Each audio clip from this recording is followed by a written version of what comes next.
Switzerland ak àddina wërngal képp ak suñu yónneekaay xaalis bu màgg bi nga xam ne dafa wóor gaaw te noppale fii si biir Gambia. Supersonics Money Transfer ñu ngi ci ñetti fukk ak ñeent dëkk si biir Afrika ngir jox leen melowaay yu gën si jotum xaalis bi nga xam ne kenn du ko laam-laamee.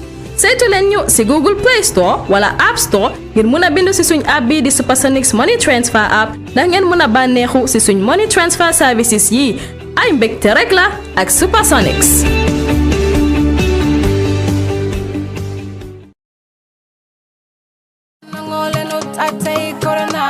bukan waringe si million sa jupae kungangar ama pikreti coronavirus kwa kaka sumut kan manje bajuta nyil bajuta nine bajuta nifa bajuta nine bajuta stek kaka ka sumut kan manje bukana tuku gore barni baj ke bare sumu yene tere gudi ka sumut kati coronavirus tate ten tembe nyaaji baj pikreti ko nem vacciner manje annonce na warna pour mana janga yo bangola tanka fanga fa ka sumut kati covid-19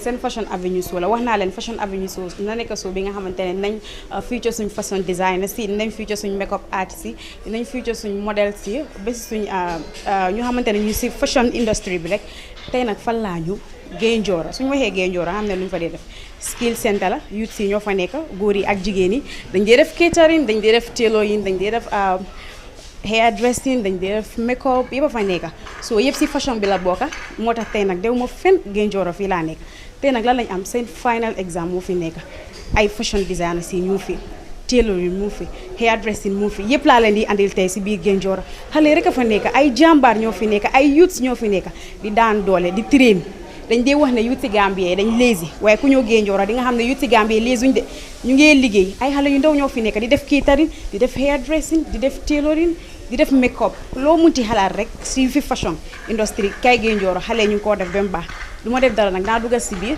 waxtaan ak gaay duggal catering laa ko starté ma duggal nag waxtaan ak xale nuñ ko defee ak luñ plan seen exam si su ma paree nag demal leen si hair dressing demal leen si tailoring tey man ak yéen fii la de Gaye Njorro seen fashion avenue leader rek Mariama bi Faty nii rek laa def simple ma xam ne moom kay rek lay ñëw moo tax ma def nii rek ma solal leen cachot bu nice bi rek di jaagari toppaleen ma si biir comme nu ma leen ko waxee rek ñu ngi nii fii si catering department bi ma gis fi suma chef bi xarama la ko tur bi Awa Bojang yow la defar ni maa ngi defar tomato soup yow dibi kañ nga nekk Gaye Njorro am like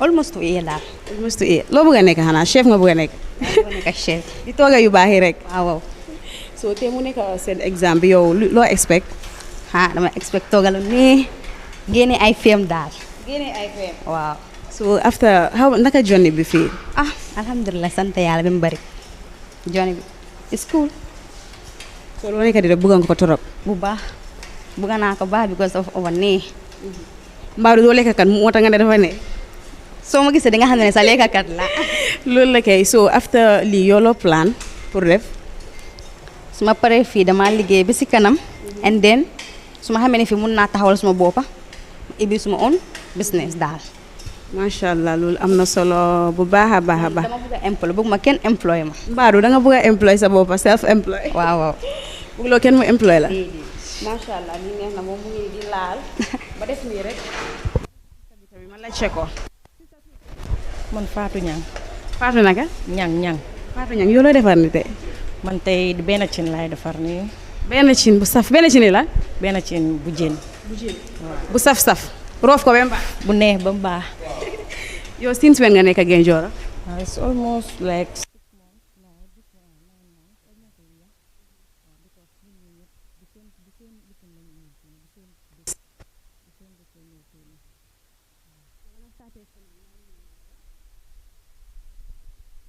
ma toogoon si kër gi soo xam nga bu ma déggee sponsor bi si laa daw si ñëw fii jël suma form ma fiil ko ñëw ñu interview ma buñ ma interviewé after si ñu jël ma waaw.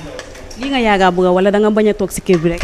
non yaaga naa ko like moom because xam nga since suma time school dama daan def cookrik xam nga cookrik bi tamit dama ko daan def so dama like tooga daal affaire yi tooga dama ko like because kër bi sax waaw dama dee toogantu yooyu noonu so moo tax bu ma déggee lii dama daw si ñëw man tamit because xam nga loo like danga si war a gaaw nga def ko because xam nga soo waxee ne bugga naa lii rek nga toog doo ko mun a am so il faut nga jóg ngay làmbantu fu nekk so yàlla dina la may daal nga mun koo def. macha allah loolu neex na trop yow jàmbaar nga so foog nga ne tey examen di nga ko paas. su jeer baa ngi bax mu ngee bax moom gisuloo xeet bi sax xeet bi nu moo ñëwee moo la ko wan. tey lii yow loo expect. just like xam nga comme suñu teachers yi moom jàngal nañu bu baax because xam nga am na tooga yoo xamante ne doo ko def si kër bi moom lu ñu xam maalo rek la ñu xam te fii depuis ñu ñëw fi ñu ngi tooga the same sauce different sauces ñu ngi koo tooga waaw so xam nga loolu tamit soo ko jàngee like xam nga ba pare restaurant yu bari ñoom dañ dee bëgg a toogi tubaab yi léegi xam nga soo demee foofu noonu mun ngaa toogal gaay wala nga open sa own business nga toogal gaay xam nga boobu tamit mu ngi fa. toogi lii rek ngeen di def da ngeen di def toogi tubaab yi yoo xamante ne soo leen dem tubaab yi like tomato sauce white sauce bolognese yëpp lañ dee def daal toogi tubaab yëpp lañ dee def cake yëpp dañ ko dee def waaw different tooga lañ fi dee def waaw. te amul si lii bi rek si kër bi rek de amul si liggéey bi tamit because soo sëyee foog nga tooga dafa bokk si jigéen tamit just like man xam nga maa ngi sëy tey lu ma jànga fii mun naa dem ma dem toogal ko suma jëkkër mu lekka bépp dee mu ne ma xee lii neex na ma ne ko suma tëcca si ñoo ma ko jàngal xam nga moo tax moom tam mu maa gën a pousse pour ma ñëw fii nii.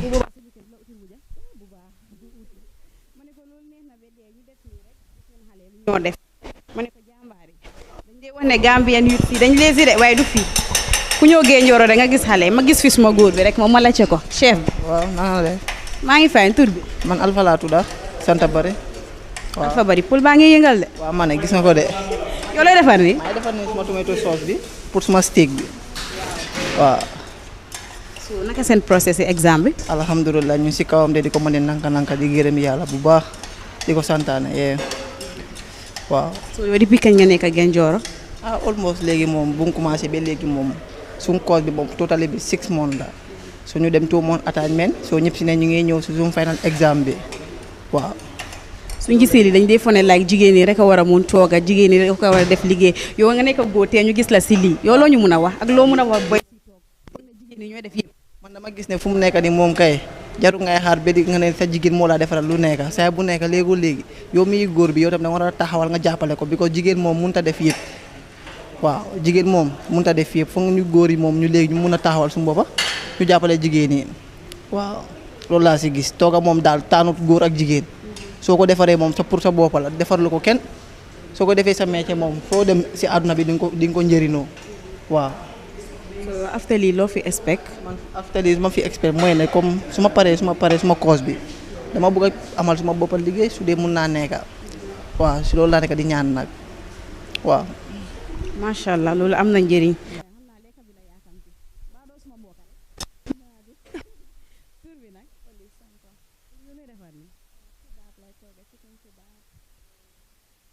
ni lañ ko dee toogee dafa am soble am. green pepper yi ak barbecue sauce. lu moo saf tey. lii xanaa nga ñam nga xool.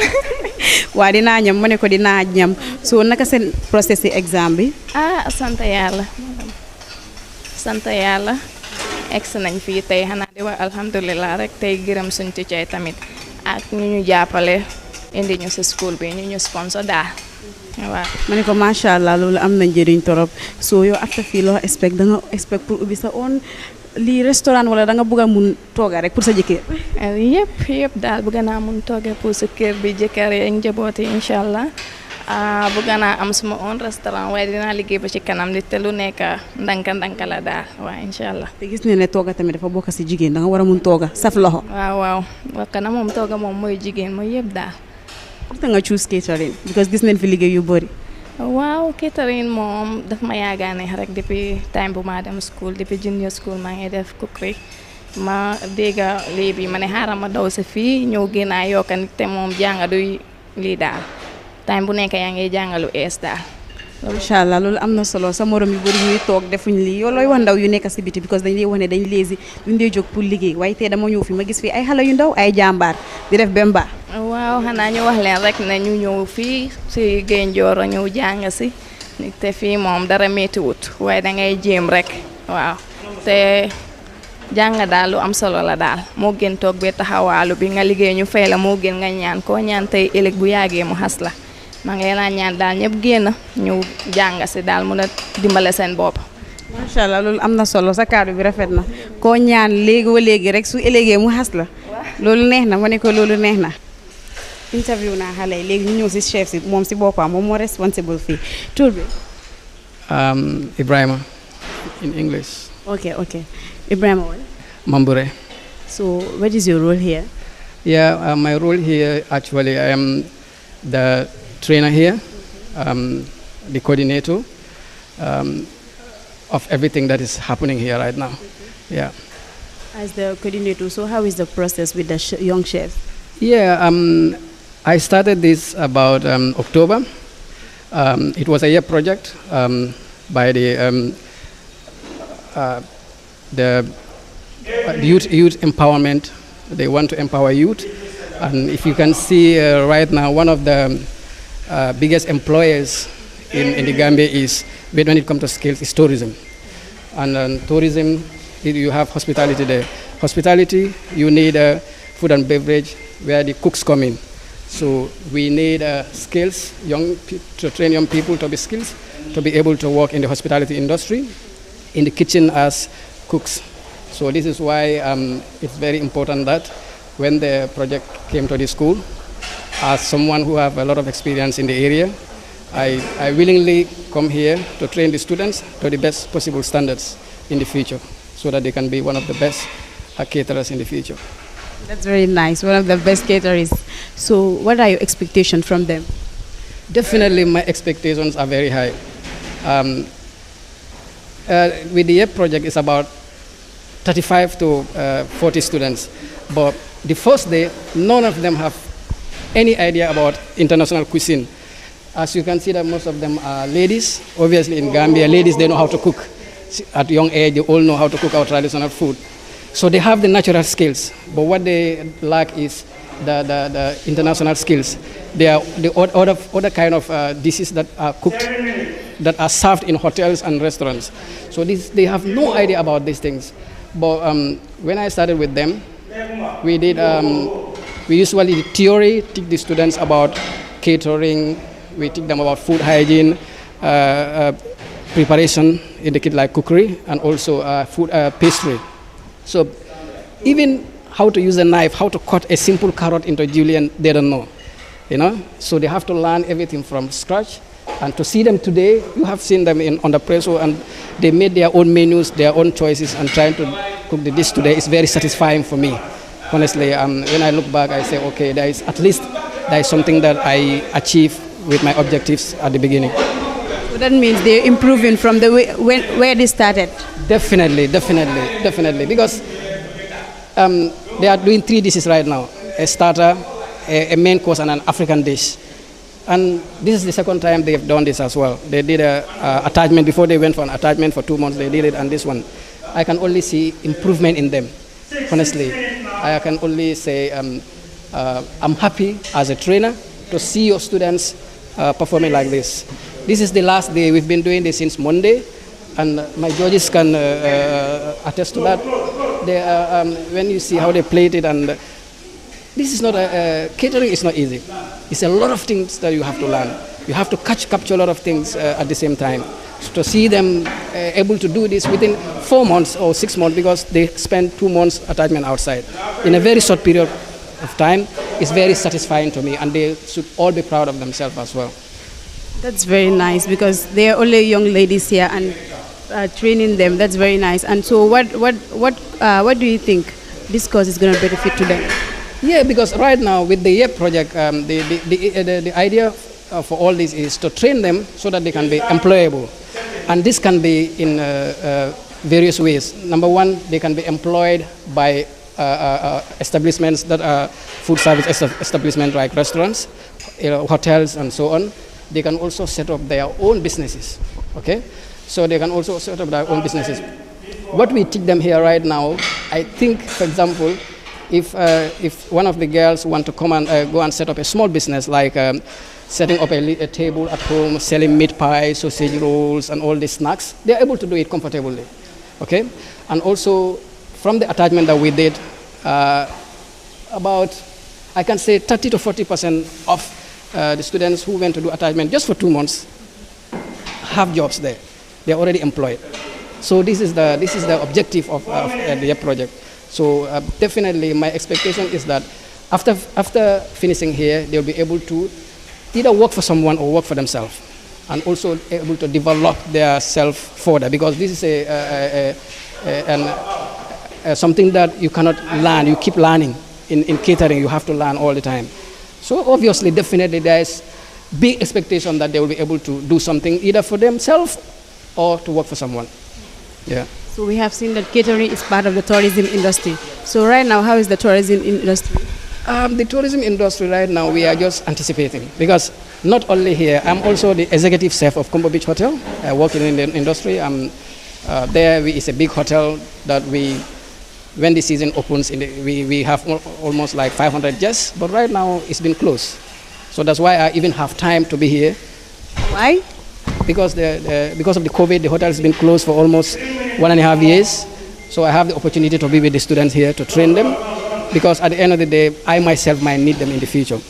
So the tourism situation right now, we are just hoping, and hopefully it depends on the COVID situation and also the international tour operators, because Gambia, we are not responsible for bringing tourists here. The international tour operators will bring tourists.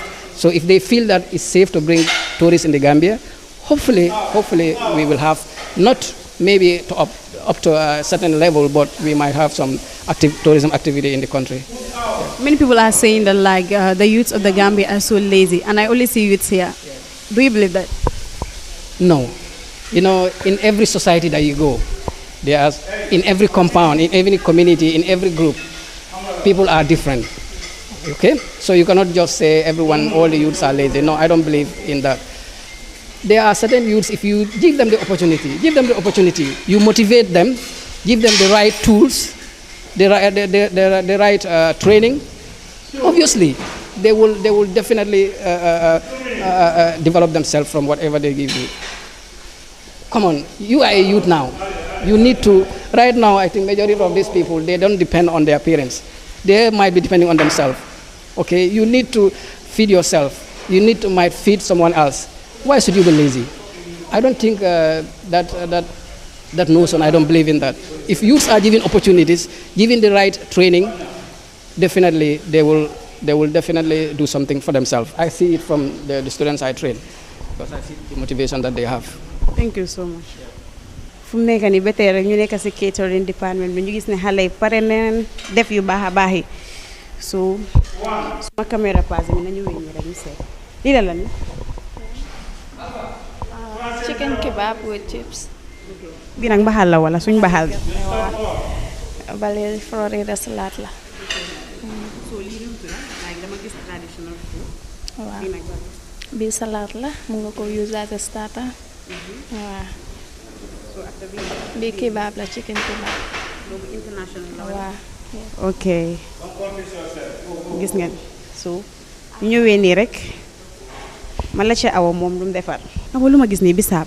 Waaw. Bi tempeng laa defar. Baado Joola. Joola laa kay. Moo dama tempeng. Okay, so bii nag bal. Bi chicken ak tomato sauce ak sama vegetables, sama dressing laa ni. Masha Allah lii yaa ko defar kenn dimbalewul. Kenn dimbalewul ma. Fu nekk nii góom nga sa bopp mën ngaa dem restaurant bu nekk def bemba. Bu baax kay. Ragaluma tiituma. Ragaluloo tiituloo.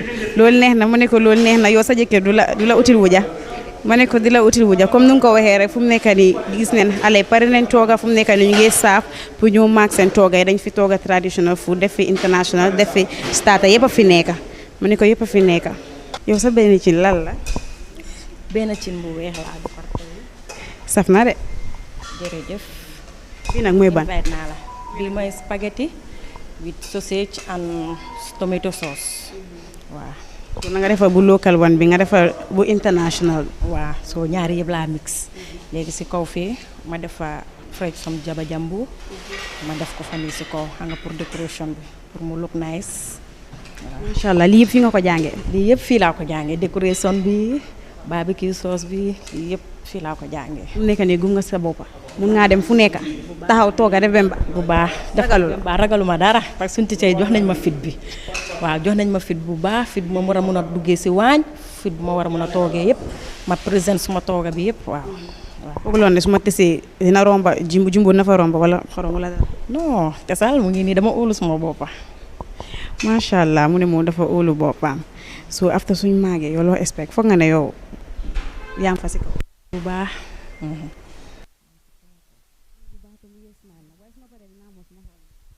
gis neen fi suñ chef bu góor ma ne ko pare nga yow loo def ni man lu ma defar mooy dama defar suma filet steak laa defar ak suma futti bi suma cultural lekka bi.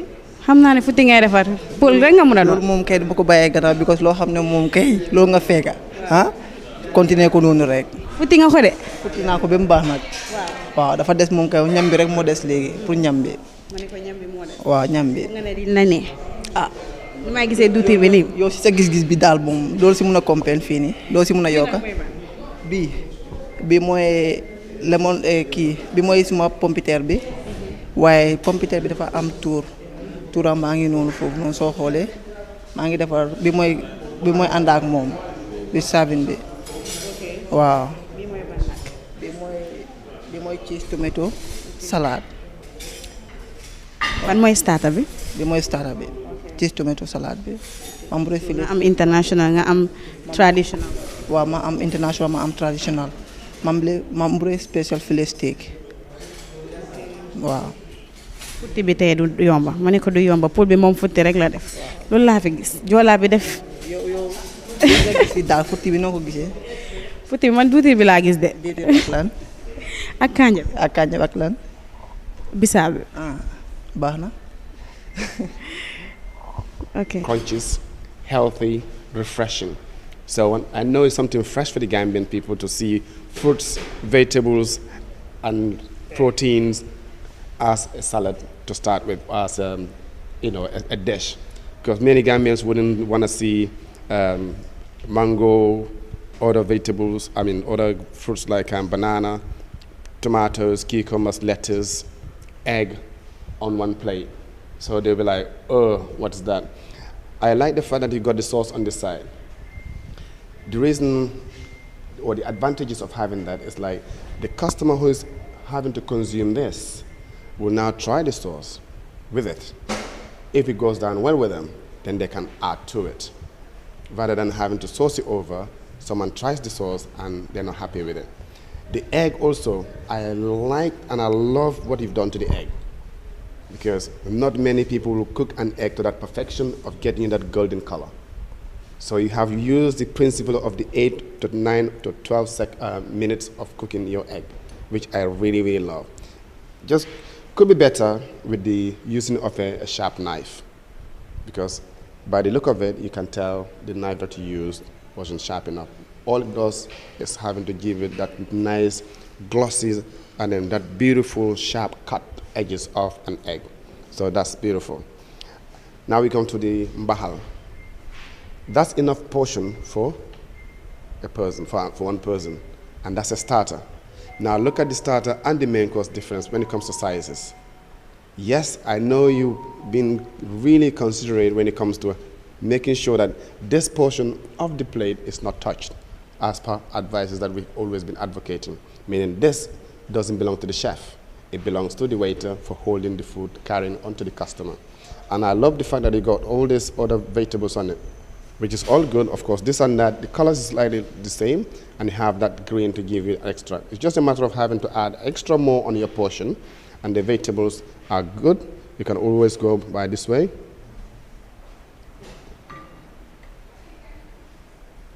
Even like a standing one, we just give you an extra, kind of like more onto it, but a little bit more because you want someone to enjoy the dish and also the money worth, right? So when it comes to it, it's a kebab. The kebab is a kind of a Mediterranean dish. And then the rule is 2. A kebab is pieces or cut of meats that are cooked in different ways, but should be on a skewer or in a pit. So it's not on a skewer, means brochettes. So when you go to the Middle East, when you say kebab, it's a dish which is of cuts of meats or vegetables on a skewer. It could be grilled, it could be baked, it could be roasted, or will have to have a big, long, kind of like a roll, where you just have to carve it on, but it has to go on a pit if this is carved. If it is not carved, it has to be in a skewer. So the concept is great, but the execution towards the finished touch of it is where you're missing. And then it should have something what we call a pickle. A pickling things that sort of like, and it helps cut the edge. Be it pickled gherkins. I don't know if maybe when you are making your research or wherever you have seen this menu or recipe from, they would have served it with either bread, naan, pita, or naan or pita bread, or any of those paneer or not paneer actually, dosa. They will go with it because you need something to be able to soak up that. I like the fact that you use potatoes. It's all good. It's all good. But always go with the colors. And your colors are literally deteriorated. So this color should come out just to make sure someone sitting outside from a long distance can see that, oh, I want that dish. So the dish are now executed by having to taste and see what it tastes like.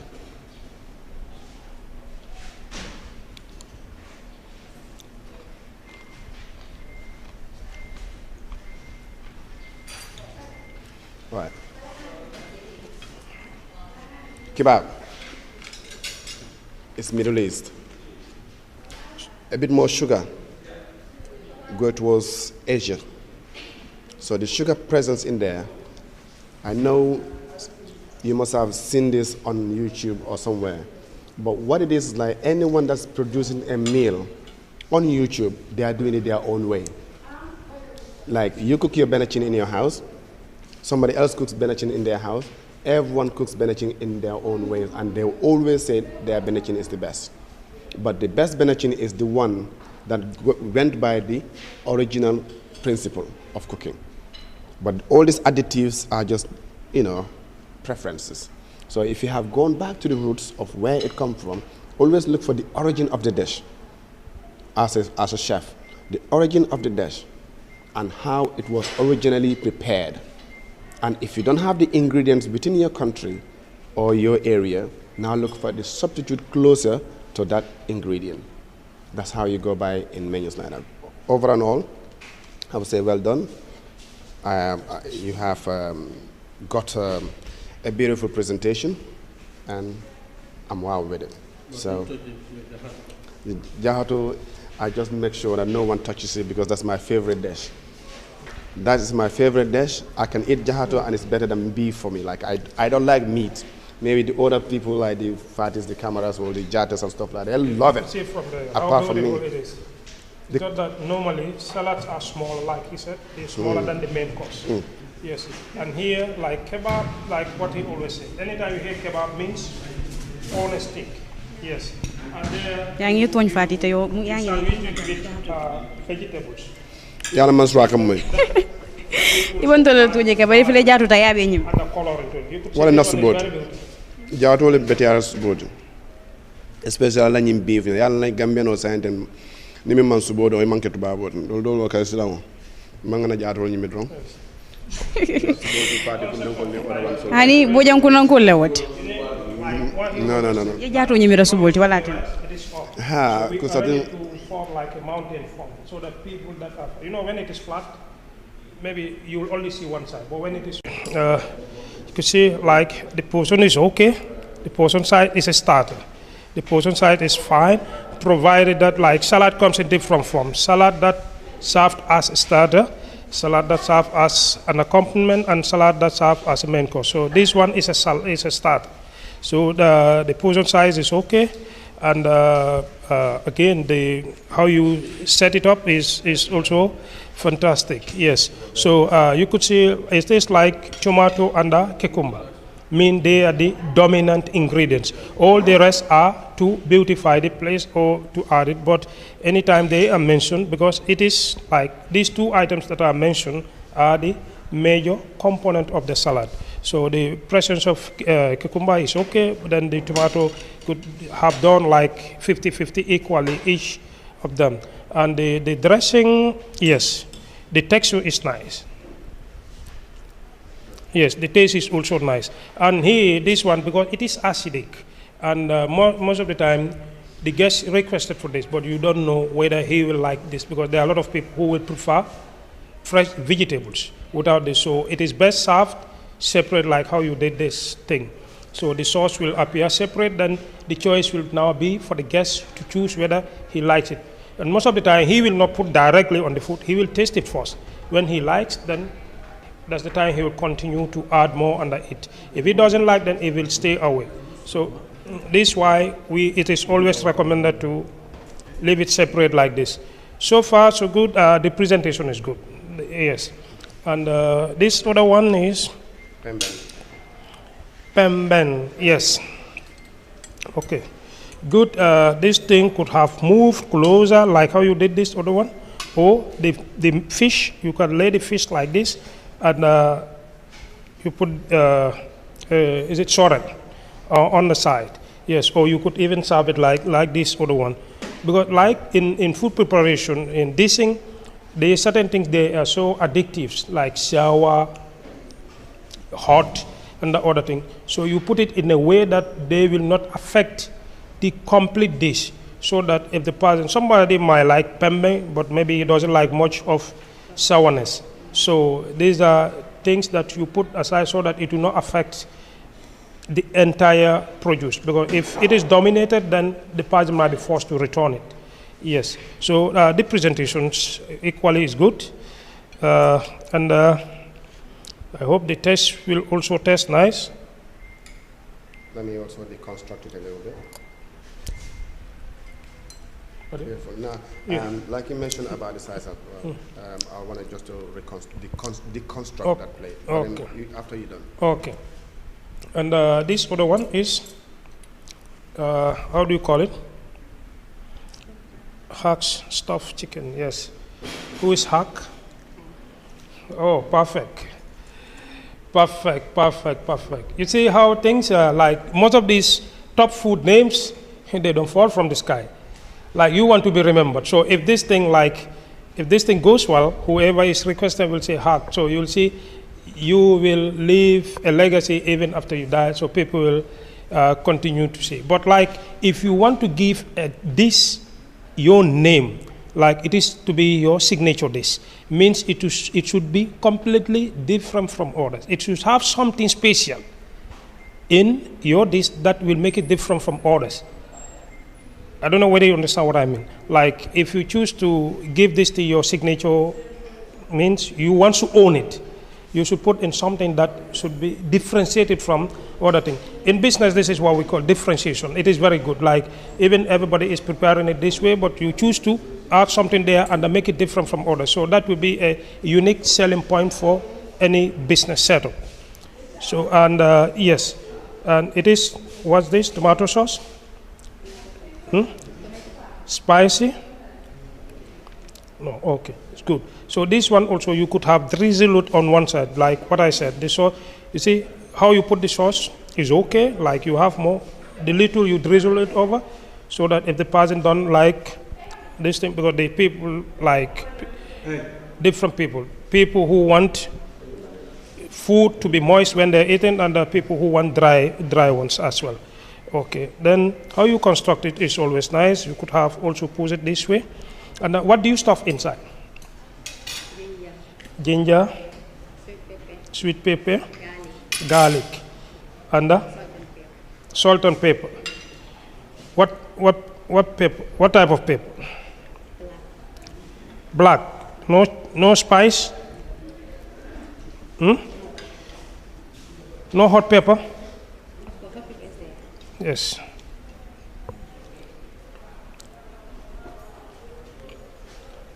Yes, it's hot. Okay. With this one, it will be best, like for example, if it is on a menu, this is hot, you can write the stuffing under it so that you know hack is your name, but what hack contains is not known to the guest. So like if it is a menu writer, you could have it written clearly so that the person will know exactly what is inside and expect what is inside, because the presence of hot pepper is severely felt. So it will be nice for 50 minutes.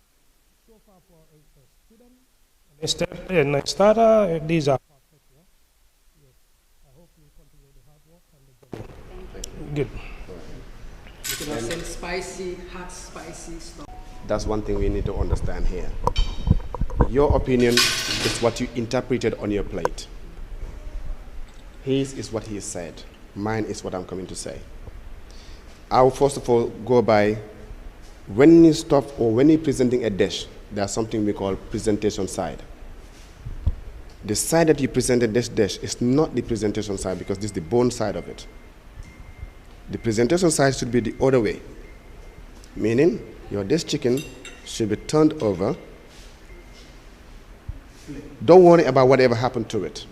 If it is burnt, there are ways to manage those situations. But this is your presentation side because this is where all the bagages are. And in the future as well, the bone should have been deboned off. And then this should have been slightly carved to help the juices going down. And of course, you get to see what the stuffings are. And also it serves as a presentation to the guests, because when you stuffed it, when you cut it, now the chicken is not going to be just chicken, it's going to be chicken with the stuffings in. That gives you that presentation. And then of course, when you have this, the salad, you didn't apply the rule of the rim not being the rim, the spot for the chef. All should have been in. Always avoid using the sides. These days, the trouble we have is the trouble of the waiter and the chef in the kitchen. The waiter or the waitress comes to pick the food anyhow they want, when the chef has worked so hard to present the dish. Now that they've presented the dish, the way it's being carried to the guests out there is where the problems are. Remember, the waitresses, they're dealing with money, they're shaking hands with people, they're probably doing their hair, they've got their nails and everything on. Now they're carrying your plate, which you have taken your time to prepare with all the hygiene standards being followed. Right? Then they dip all their nails and everything on the food. It's been consumed by the guest falls sick, they blame the kitchen still. And they will say it's the chef that cooked the food that was bad. Not knowing the waitress was, well, it has something to do with the chef because you presented the way you presented it, which gave the chance to this waiter or waitress to have contact with the dish. So the sauce would have been this way.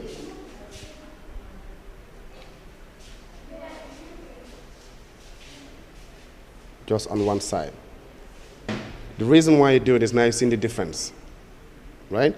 You have hidden, if the skin was off or burnt, you have hidden that part, one. And two, it gave a different color to it.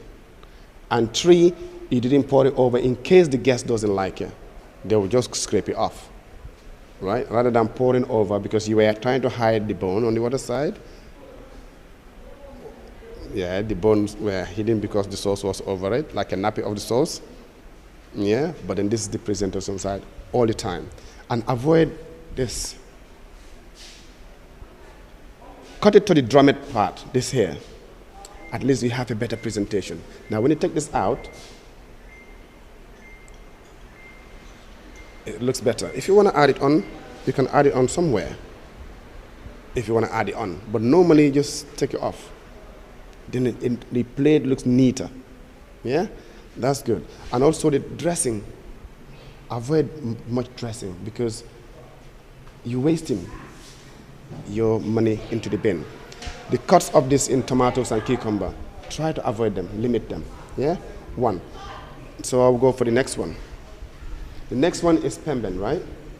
And then you haven't given us a taste of the sauce. So someone who doesn't know how pemben looks like, he will go by this. When actually the sauce which is there, so normally what you would have done Again, even this could be at an angle. Don't put it all on the, so you're giving extra.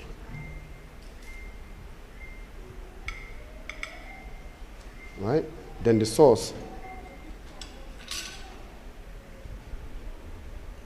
Just have a touch of the sauce, even like this. Right?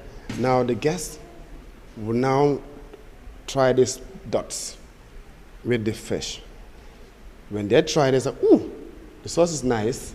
And they're like, is that sauce there? Then they add onto it. And the portion is small. If you have to sell this to anybody for $300 or maybe $150, they'll slap you. And it's meant to be a main course, right? So let's try and also do value for money. This one also is good.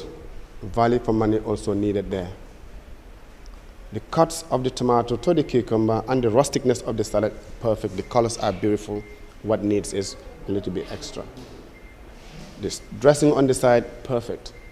It's all good. So I'm gonna go on here, cucumber tomato salad with mustard mayonnaise dressing. Fine, it's there. Hack stuffed chicken with barbecue sauce. Served with roast potatoes. Fine. Then you got the pemben. All executed to your best of ability. And I would say beautiful. Yeah. Get that. So da nga toga pour mun wala da nga toga pour nga defaral sa bop liggéeyal sa bop. Wa mama toga dal pour bu dama bëgg liggéeyal suma bop honestly wa suma amé opportunity bi da suma amé ñuma jappalé lool la bëgg. Masha Allah lool amna solo. Wa jërëjëf. Streams bi man fu mu nekk ni suma but ma ngi pitu streams yi. Yow bul wax dara. Yow suma chan. Bare dañoo déggoo. Waaw nañ déggoo. Yow daal. Ma def nii rek. Ma ne ko ma def nii rek. Chef si. Kii daal si furiñ bi la nekk. Ma ne ko si furiñ. Fareja daal. Fareja looy defar ne? Shawarma bread. Mbaadu shawarma loolu laa na ma lekka dama ko gëj a lekk. Mbaadu tey di nga ko lekka de inshallah. Tey di nga ko lekka. So nii lañ ko dee defaree. Waaw. Mashallah. Bota lañ si dee def. Ak yiis. Ak xorom. Ak tuuti sukur. Ana ñu ko mënul nag jàngee leen ko fii si Horija. Ma ne ko ñu jàngee ko fii. Waaw de. Ba pare soo ko mix ndox bu tàng nga dee jël. Ma nga jël ndox bu tàng nga baxal ko bem bax. Nga daal ko am na ku ma xam kooku ndox bu seeda la dee jël Seynabu loolu la fa dee def mënul ko de ko man ma ne mënul ko moom bosam neexut de du boobu waaw ni nga ko dee def ko defaree nga soo paree danga ko frying pan boo xamante ne amul dara boo xamante ne dafa wow su tàngee danga si dee def nga bii fu mu nekk nii dafa ñor ba pare soo dangaa ñëw nga teg ko foofu noonu mu xaaw a brown tuuti rek nga jéene ko den nga defar su fekkee ne beef shawarma nga bëgga nga defar sa beef bi nga marné ko bem neex nga marné ko bem neex xool leen ñu bëgg a shawarma xool leen Horija du koo defaree rek muy def bem baax ñu bëri ñu ngi bëgg a shawarma te mënuñ koo defar xool leen xale bu jigéen bi ñu koo defee su paree daf maa jàngal man dama koo toppa kër ñu mënut kaay leen fii nii Gaye Njorro ñu jàngal leen ba ngeen mookal soo leen paree ñu jox leen liggéey nga soo yow lii fii nga ko munee Gaye Njorro waaw man lii musuma koo def fii laa ko munee daal anyway waaw maa ngi wax suma morom jigéen yi yoo xamante ne ñu ngi toog kër nekkuñ di def dara maa ngi wax gars yi ñu ñëw fii nii parce que toog kër teg sa tànka yi loolu amul njëriñ toog jotaay moom soo demee foofu noonu dangaa waxtaan de waaye doo am loo bëgga amul njëriñ de parce que soo amutee parce que soo amutee xaalis doo mën a def sa soxlay soo xaalis moo tax ngay mën a def sa soxlay te nga mën a dimbale sa waajur yi tamit nga mën a dimbale sa bopp waaw man loolu laa wax. Horija su ma laa laajte da nga ñëw tireen baa doo lekkakat da nga ñëw tireen pour mu tooga bi soo demee ngay lekka si kër bi wala da nga bëgg pour nga am sa own liggéey di liggéeyal sa bopp di daan doole. man su ma amee xaalis bi dama bëgg a liggéeyal suma bopp waaye xam nga fu mu nekk nii xaalis moom dafa jafe. damaa dem uti liggéey may liggéey fa part time ba si kanam ma ñëw door def suma own business. Masha Allah. Ma ne ko Masha Allah thanks to Gaye Njorro wala kii lu moo def nii shawarma bread la nekk di defaral boppam te mu ne balaa moo ñëw fii munu ko fii la ko dooree mu ngi nii di ko defar yéen a ko gis ma ne yéen a gis Horija lu moo def tomato potato kay ma ne ko potato tur bi Adama Touré yow since when nga nekk Gaye Njorro since right now na nekk 9 months waaw so fi nga starté di ñëw jàngee mun tooga bi. waaw fii laa starté jàng catering waaw. so da nga bëgg a def catering pour nga liggéey wala da nga ko bëgg a mun rek pour nga toog di tooga yu baax yi ah di ko defaral sa jëkkër yu baax a baax yi. man moom kay dama bëgg a jàng catering pour am suma own business waaw ak tam su ma si amee employment nga gis ma mun a employ yeneen youth si tamit waaw. macha allah ma ne ko macha allah loolu neex na soo tey looy defar. tey dama nekk di tooga chicken sauté serve with chips ak salade ak chicken noodle soup tamit ak chicken yaasa loolu laa nekk di tooga tey. mooy suma choice nag su ma paree nga invite ma si chicken yaasa bi ah. baa sa loxo bi saf na. saf na bu baax kay. yaa wax loolu de. Tida looy defar ni chicken pasta Alfredo. boobu nuñ ko di defaree fu mu nekk nii may gis macaroni de.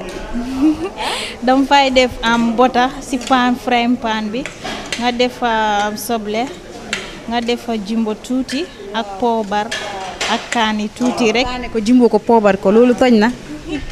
after nga ñëw rosi ko ba mu rosi nga ñëw defa meew bi. nar naa saf de. nga defa pasta bi soo paree nga defa chicken bi nga defa cheese bi léegi fu mu nekk nii pare na léegi.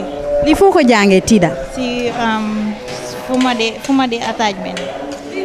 foo nekk time bi fi nga ko jàngee Gaye Njorro Tida star jàngal yi ba nga ko mun nii musulooy toog a feneen. déedéet. léegi soo paree yow looy expect pour def soo paree Gaye Njorro. lu ma expect may dem liggéey su ma am employment waaw. macha allah ma ne ko loolu am na solo su ma paree ma ñëw testé ma xool ndax saf na. waaw ndax saf na. Do to you. The starter here, the concept is great, but it's too much. As an entrepreneur, you might be running your own restaurant or employed to run a restaurant. The reason of you having to operate your restaurant is to make money and reputation. This, you losing money. Because if you sell this to one person as a starter, the person may not be able to eat the main course, neither the dessert. And there's a reason for you to have starter, main course, and dessert on your menu, right? Everything there is all okay because that's your own creativity, but it's too much for one portion. You need to be able to help people and direct them towards having to eat or explore through your menu by having a starter. Let them have starter to keep them waiting while the main course is being prepared. So by the time the main course is around, they've already forgotten that they've eaten the starter and they're hungry to eat the main course. But with this, I can always come for just this one. And then I will not even try the main course or the dessert because I'll be full with this, right? Well, I'm talking about myself as the bojang. So the others, thank you. I don't want to say much, but so what we could have done is this salad here need to be deconstructed.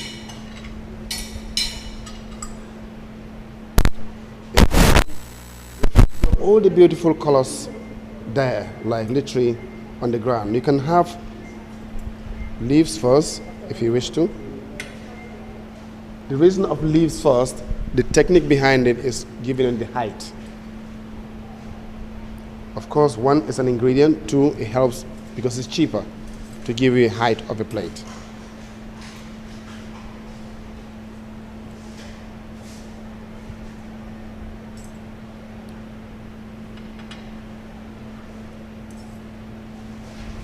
So you got all these beautiful colors buried. They're all buried and you need them all out. I love it by just the quantity in it, because this is you tore it, and then the technique involved in it is also a very, very good technique, meaning having to either roast or poach the chicken and then tear it apart or rip it apart, shred it.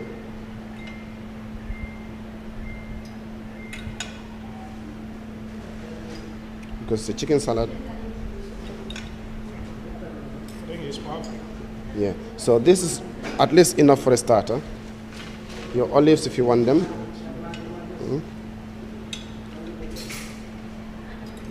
The olives can be around.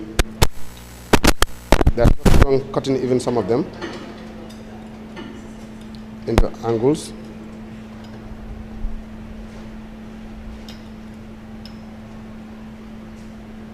Have all these beautiful tomatoes. I love the color contrast that you got in there. It's beautiful. It's just so good. I might stop there, otherwise I'm gonna keep going. So that alone should be enough. So you got another 2 more portions there to save. Yeah. So it's good that you have your dressing on the side. Some will add dressing, but mostly it's best to have it on the side. If they choose, they can add onto it, right? So see the difference between this and the other one. Because chicken is expensive these days, and this is just a starter to just keep someone going before the main course comes. And then here you've done your macaroni chicken Alfredo. First of all, when you say macaroni, that's a type of a pasta, right? But this pasta you use here is fusilli, right? Or spirals. So you have to be careful when it comes to giving names. The terms used must not be compromised. If you say macaroni, I expect to see macaroni pasta. We could either a tube, elbow, or any of the above names. They have even macaroni as in tubes. They have macaroni as in the elbows. They have the macaroni pastas. So these are the areas you need to go on because you said macaroni. It's not because of the technique, but it's from the name where the pasta is made from, right? The second thing is the pasta is overcooked. And the third thing is the pasta doesn't have much juices. And then once you cook a pasta dish, you should be able to have something to go with it, like an accompaniment that goes with the pasta. Normally people use cheese. Like a garnish sort of. Parmesan cheese or cheddar cheese, because what you've done is like, you made a cheesy sauce. That's what you did. You made a cheesy sauce and bind it in with the pasta and the chicken, right? But this for baking purposes. But if you serve it, it's nice to have it a little bit runny, so that when you scoop it, you have a bit of sauce on the round. And then you could have got Parmesan cheese or bread or like garlic bread sometimes the most used with it, or bread on the side. That helps, right? Then the green there, because there was no color at all. It was too pale. And the bottom line is we need to stand from a distance and see the food and get attracted through our eyes, what we saw. Then most of our people don't really read a menu. They will sit in a restaurant or they'll read a menu, they will not even understand it. So you got to make sure you drive them towards that. Meaning, when you present your dish, the dish goes past, and then a sister or a brother will say to the waiter or the waitress, sister or brother, what is that on the plate? And that can only be through your eyes. What your eyes got magnetized and got caught on is what you will always request for. So like that one, someone will see from a distance, I like that salad. But the way you got it written on your menu may not be as so explanatory as the vision. Yeah? So that's on that. But obviously, the critic, this has nothing to do with your marks or your scorings. Because here we believe from here, you will be going to employment or you employ. So to prepare you for a bigger success in your business, this is why we're doing this. And this is Pemben. I wouldn't fault, because one thing I know is there's Jahatu. So, so Jahatu alone. This is not Jahatu. This is chicken. See, in fact, This from your hand, no, this I like this kind of Jahatu. This type of Jahatu, I don't like this one. It's from Cloro. Oh, the Cloro Jahatu is not my favorite.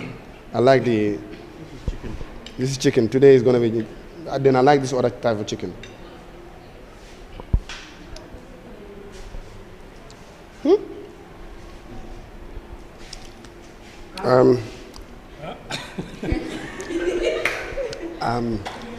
It might be slightly spicy, but it's nice, huh? I think it's pepper. Yes. Don't get me wrong. Don't get me wrong, it's nice. But I'm not really keen on when it comes to spicy food. Someone else might love it because some people might even add more chili to it. But for me,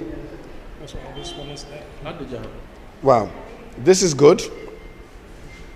Presentation is good, but be careful of using raw vegetables as a garnish. It's a carrot, right? Be careful using it. We use it, I know, but technically you shouldn't. It has to be slightly soaked or sauteed a little bit just to take the freshness out of it, and you can use it as a garnish. Well, for Gambian standard, it's good. I think the taste is perfect because the chili and the sourness is there. So, and the meat, the flesh is okay, properly cooked. You can see. It's nice. Prawn in breadcrumbs with cocktail sauce. I'm just going to do a little correction here. The correction I'm going to do is the terminologies used. Let's try to introduce our kitchen terms into our cooking. The kitchen term of doing this process is braiding or paneing. So someone at home may call it chicken and breadcrumbs or shrimps and breadcrumbs. But we braided it. It's braided. As a chef, you call it braided, right? So let them come to your term. Let them know how it's called. But home way, people call it chicken and breadcrumbs, fish and breadcrumbs, whatever in breadcrumbs. But it's braided or paned because it's got breadcrumbs in it. Yeah? So I'm just gonna do a test of it.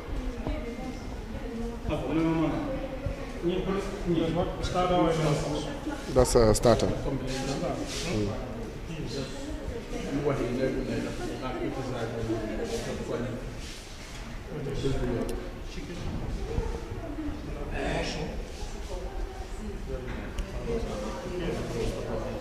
Yep.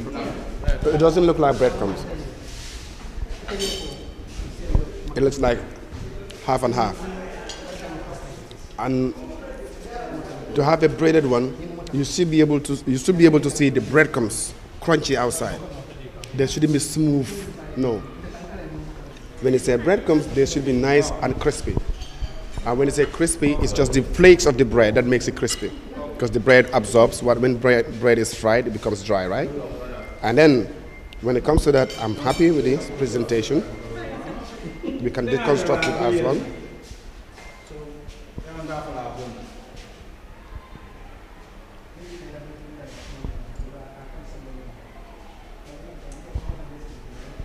Because this is hot. It's a hot dish, right?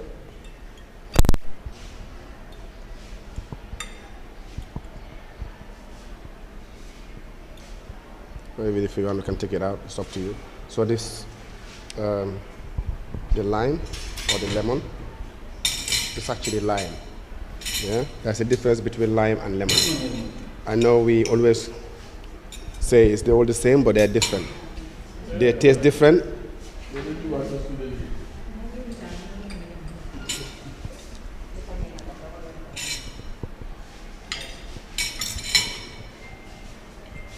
So technically, because it's a starter, then the cocktail sauce, if you want a little bit first,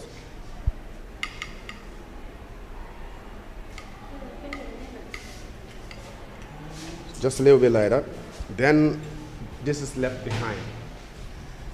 There is a technique in this, and there's a secret in it. Don't always put loads of condiments on your plate. Some may not use it all or may not even like it. Do a little bit if they wanted a request from the body, you're saving it, right? That's a good thing to do. All right, so I would have done mine this way. Then you have the height from a distance, and you have the salads on there, then the sauce. Of course, the salad has you don't have any dressing for the salad, but okay, it's allowed because someone can dip into that, yeah? And here, I love the fact that you took the risk to make your own tortilla wrap or the shawarma bread from scratch. That alone is a risk. So I'm gonna do a test to see whether is cooked by just visual, which says to me it's perfectly cooked, because when it's not in the middle of it, you will see like a rind of like a nail. But this is perfectly done, and I like that. The chips,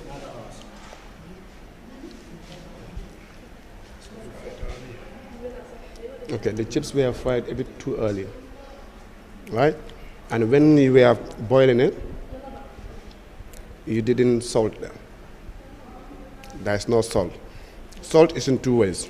One, it helps season it, gives taste. Two, it helps in making the chips crispy, yeah, because it dehydrates the chips, right? Apart from that, I would just say, what sauce could you offer to be used in this? Yes, where is it? Did you have it somewhere? Or you had it in mind? Or you dressed it? That's fine. Beautiful, beautiful. The colors are there, the height is there, the effort of having to create the originality of the dish is there. Just a little bit touches on chips, yeah? There are two ways you can make your chips in two ways. Boil the chips with salt, cool it down, fry it with low temperature for about 4 minutes, cool it down, before finish, now fry it, then you hear the chips talking in your ears. Karao, karao, karao. Yeah? Well done. But avoid using too much of these old bones. You know, maybe you have all these fatty kundas around on the jatters and the cameras. When they see it, they will be happy, because they will think it's all meat when actually it's a bone. So, you know, just be careful on those things. You see, these vegetables, if you want, can be up there. But try to avoid the rim. What I've said always, I remember coming here some time back, and I did mention to you that this rim of the plate doesn't belong to the chef. It belongs to the server. So you should always make sure this rim is not consumed or used, please. So I'm gonna go on to the taste. And when you look at the domoda, you can see maybe that was, what do you see yourself? Water. Yes, that's a separation that you can see how it is, meaning the sauce needed a little bit of time. Yeah? And if you eat it yourself, I could tell before even eating. If you try it yourself, you know the sauce needed time, because you can see the separation, right? Try it yourself and avoid using too much tomatoes on this thing, domoda, because it takes the power, the strength of the peanut butter. Yeah. So we gotta make sure we live like that. So well done on this, and then I'm sure. A lot to do with the presentation. If you can see, your plate is all somehow brown, or yeah, let's say it's all brown anyway, yeah, and your sauce is very thick. Satay sauce also should be something light, very wrongly, should not be thick like that. So you can see it yourself, yeah. And always, our advice will be, you have to put it in a Remy can. If the person wants it, he can take it. If he doesn't want it, then he leave it aside. Yeah? Cucumbers also. Anyway, but this one, if you have a mix of lettuce or cabbages and all those, a mixed one, that will do better than raw cucumber alone. Yeah? But for this one, your satay, you need to work on the presentation very well. Because always when you are presenting something on a plate, if this is the plate, not all the sides belongs to you. It's the center. Always try to target the center of the plate. Because if you are sending it to a table, just somebody is taking it, not you. And you know these waitresses and these boys, they like to make up too much. So if you use all the sides of the plate, even they are taking it, their hands will be touching it, and the food might be contaminated, and the blame will come back to you in the kitchen, yeah? But it doesn't have anything to do with your marking, but just to add up to what you are doing so that to avoid future problem for you in your business or if you are working in somewhere else. Yeah? Chicken yassa. I'm not very good in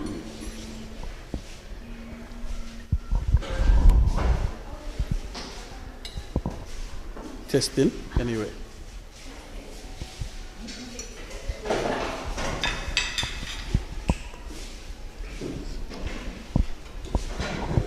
Like I said in the video, these other two items, always target the center of the plate.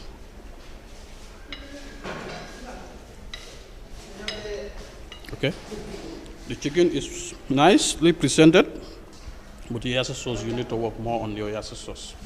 If you can see, it seems like the onions are not well cooked. Yeah, look at theirs.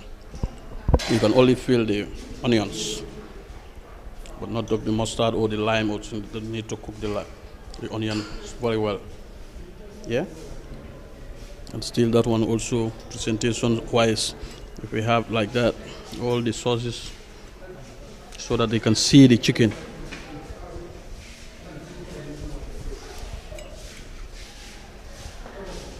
It is well cooked, it's somehow watery, so you can just put it on top and it comes down. Yeah? Good job, good stuff anyway, but always try to work on the presentation side. It's very important. Yeah? It looks good. The presentation is perfect, but like normally what we tell the other ones before you is the portion is a bit too much. Like, because normally starter is like a main item. You start with it, then go for the main course. If somebody eat this thing, he may not even finish it, and meaning he will not go for the main course and the dessert. And again, most of the time in cookery, in service, if you overportion, what happens is the guests will eat. Some guests, they will eat till they are okay because the portion is too much. They leave some and they start complaining that the food is not nice by the time they have already eaten what they enough of what they have. So the presentation is good. Cookery, like how you put it on the mountain, but like half of this could be enough for it. And again, how you put the citrus are also very beautiful. This size is big. The plate is okay. You could make it a bit in the center and it rises up. That will give it a nice flavor.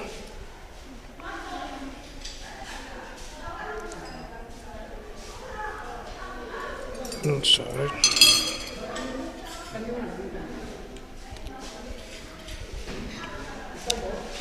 Okay, and again, like streams, when you are making it into salad, it's not like meat.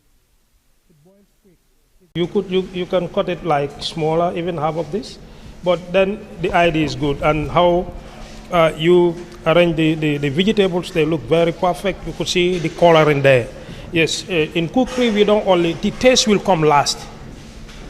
Taste will come last because I have to see first, and later, when my eye attracts it, when it attracts my eyes, then that's the time I will eat and know the taste. So like Chef Bojan said always, here sometimes you don't read.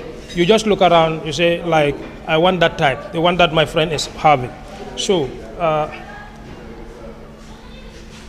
yes, the fish is good. It is soft, not strong, not overcooked. The taste is nice, and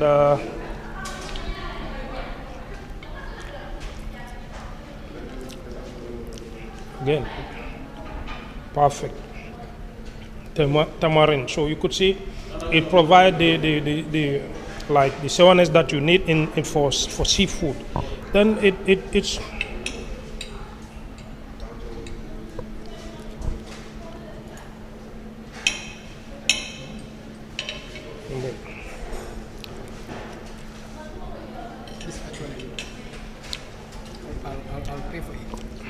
no, this top class.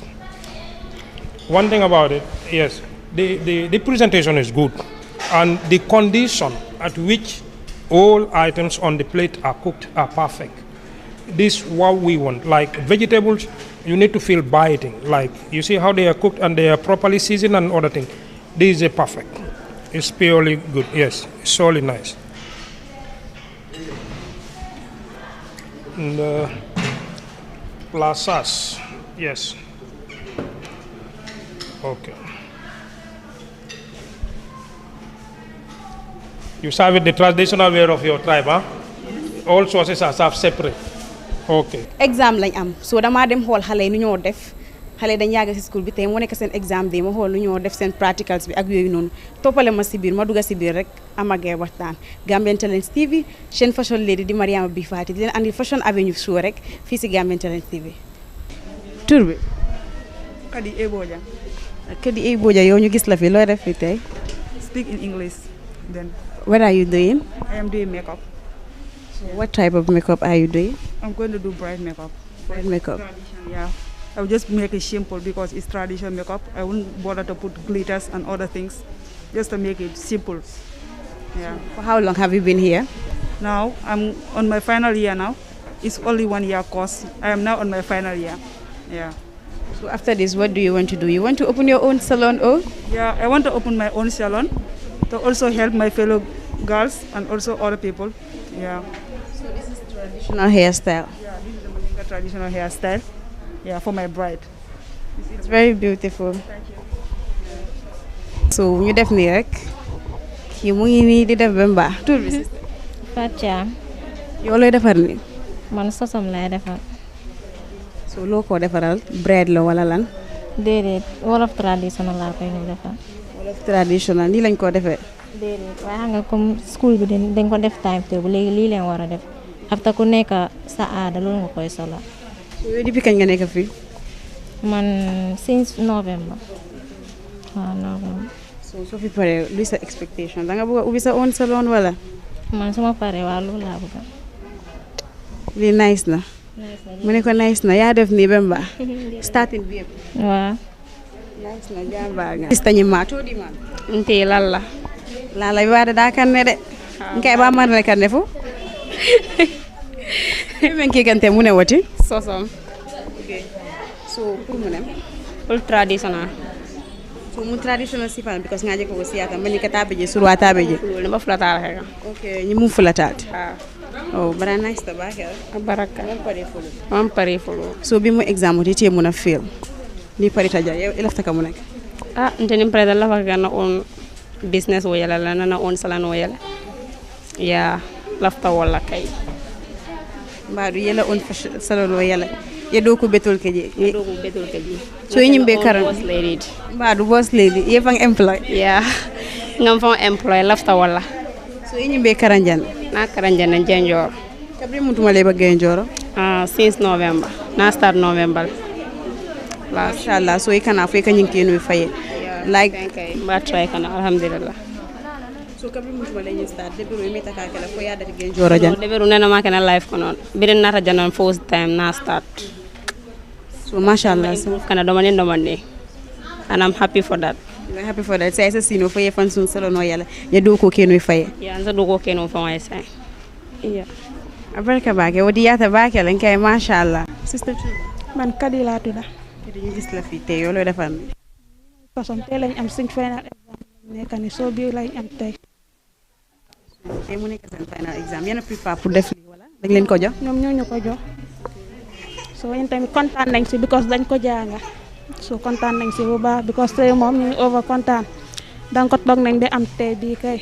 Kontaan inshallah nga jaaga ba mun. So after yo so paré lo expect pour def. Man xana am suma liggéey bu baax nekk continuer suma liggéey bu ma def nii rek bëgg naa ko torop. Mashallah ma ne ko loolu neex na te nii nice na ma ne ko lii nice na ma def nii rek si tabi moom ne ma romb ko. Comme li ma feel ci naka. la ko defaral sa bopp bi te yaa ngi nice. Thank you so much. I'm so happy. And suma friend la daal comme dama jógee depuis Brikama ba fii pour yeah. Te I'm so happy mun la liggéey loo xam bi set na ñaanal moom.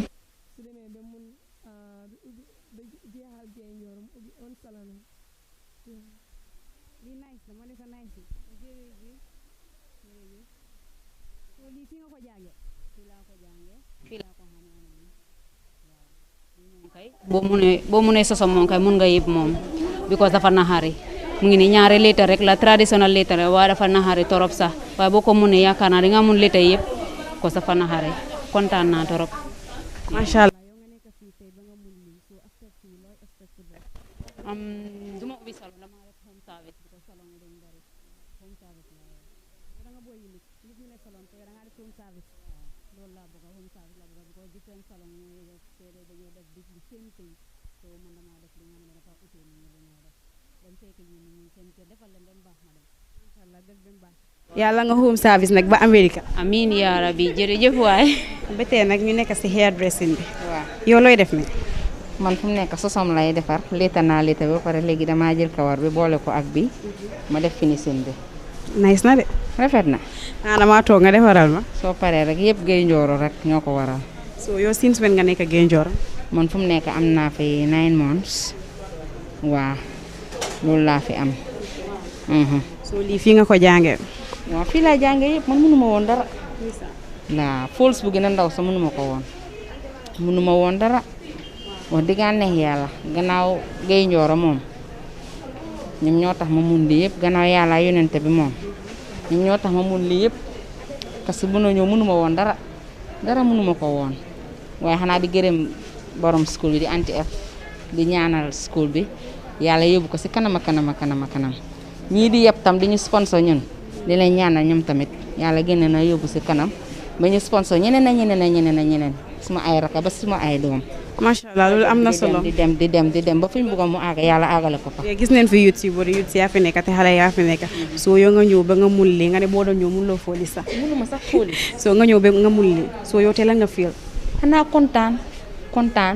kontaan ba bugg a dee comme ni ma la ko waxee rek di gërëm borom school bi di gërëm tam suma jëkkër parce que moom tam moo ma bàyyi ma doon ñëw jàng si mu naan ma yow dangaa jàng am na ko waa ma yaa ngi am doom yaa ngi am ñaari doom so ay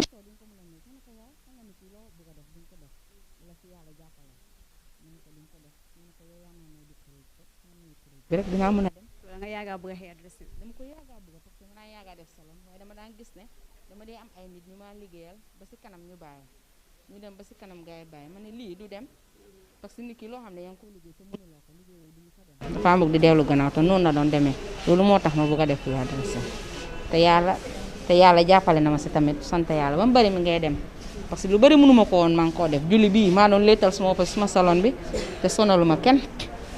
macha allah fu mu nekk nii yow gëm nga sa bopp te gëm nga li ngay def mën ngaa toog fu nekk def. fu nekk lay toog def ko gëm naa sama boppa te Gaye Njorro ñoo ma may strength boobu noonu ñoo ma may doole boobu noonu because of bu ma ñëwee ne leen man dama bëgg a jàng te aw ma li ma fayee ñu ne ma yow ñaanal yàlla am na projet bu war a dugg muy yëpp su neexee yàlla yonent bi kayiti su génnee nga jël nga fill form bi bu la si yàlla boolee di nga am yàlla def mu ñëw sotti may gërëm borom school bi boo gisee loolu yëpp sotti tey gannaaw yàlla yonent bi moom la di ko ñaanal school am bii mu toog ba am ay school foo mun a dem si àddina bi te yàlla na ko def incha allah parce que xolam bi dafa set.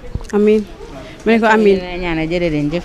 so lii rek nga di def hairdressing nga di def wala makeup nga di def because yaa ngi wax sa waxi ne da nga am salon.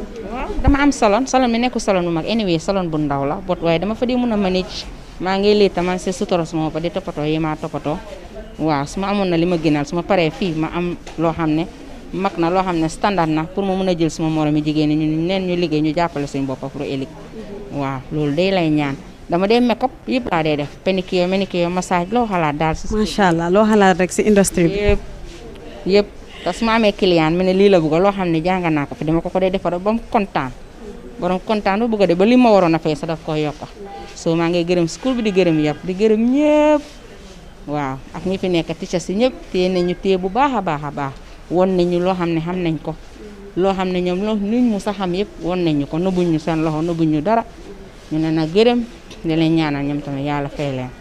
macha allah loolu am na solo torop ma ne ko loolu am na solo te ñu bëri dañ dee wax ne like bu ma fi duggee youth si laa fi gis ñu bëri dañ dee wax ne Gambie youth si dañ lazy duñ dee bëgg a liggéey waaye soo duggee Gaye Njorro danga dee xam ne xale jigéen yi pare nañ pour liggéey soo looy wax yeneen xale jigéen yu toog defuñ dara nañ bàyyi toog a jeex fi mu ne toog moo jeex parce que métier boo ko amee tey foo mun a dem ni nga dimbali sa boppa soo demoon tey Casamance dëkk boo xam ne xamuloo fa sa boppa nga gis ku bëgg a léetu maa nga ku bëgg a make-up doo ko léeta téyewuloo dara di nga ñàkka doo ñàkka toog a jeex loolu laa leen a wax ñoom ñëpp toog a jeex ku sëyut yëpp bu la sa jëkkër bàyyee daal jàngal sa métier pour ëllëg si biir du pour tey rek waaye pour ëllëg waaw because of nit kenn xamul fan ngaa mujjee ëllëg yow xamuloo tey kii fan na moom mujjee ak liitaam su demee dëkki jàmbur amuloo métier nooy def because of jàng bi mënul laa yóbbu si yëpp yaa ngi gis ñu jàng ñu bari ñu ngi toog mën nañoo liggéey waaye soo amee sa métier jàng nga jàngaloo yaa ngi toppatoo sa soxla yi. du toog office rek nit ñaa ngi liggéey te ñu ngi am seen xaalis. lu ñoo am sax macha allah lu ñoo am macha allah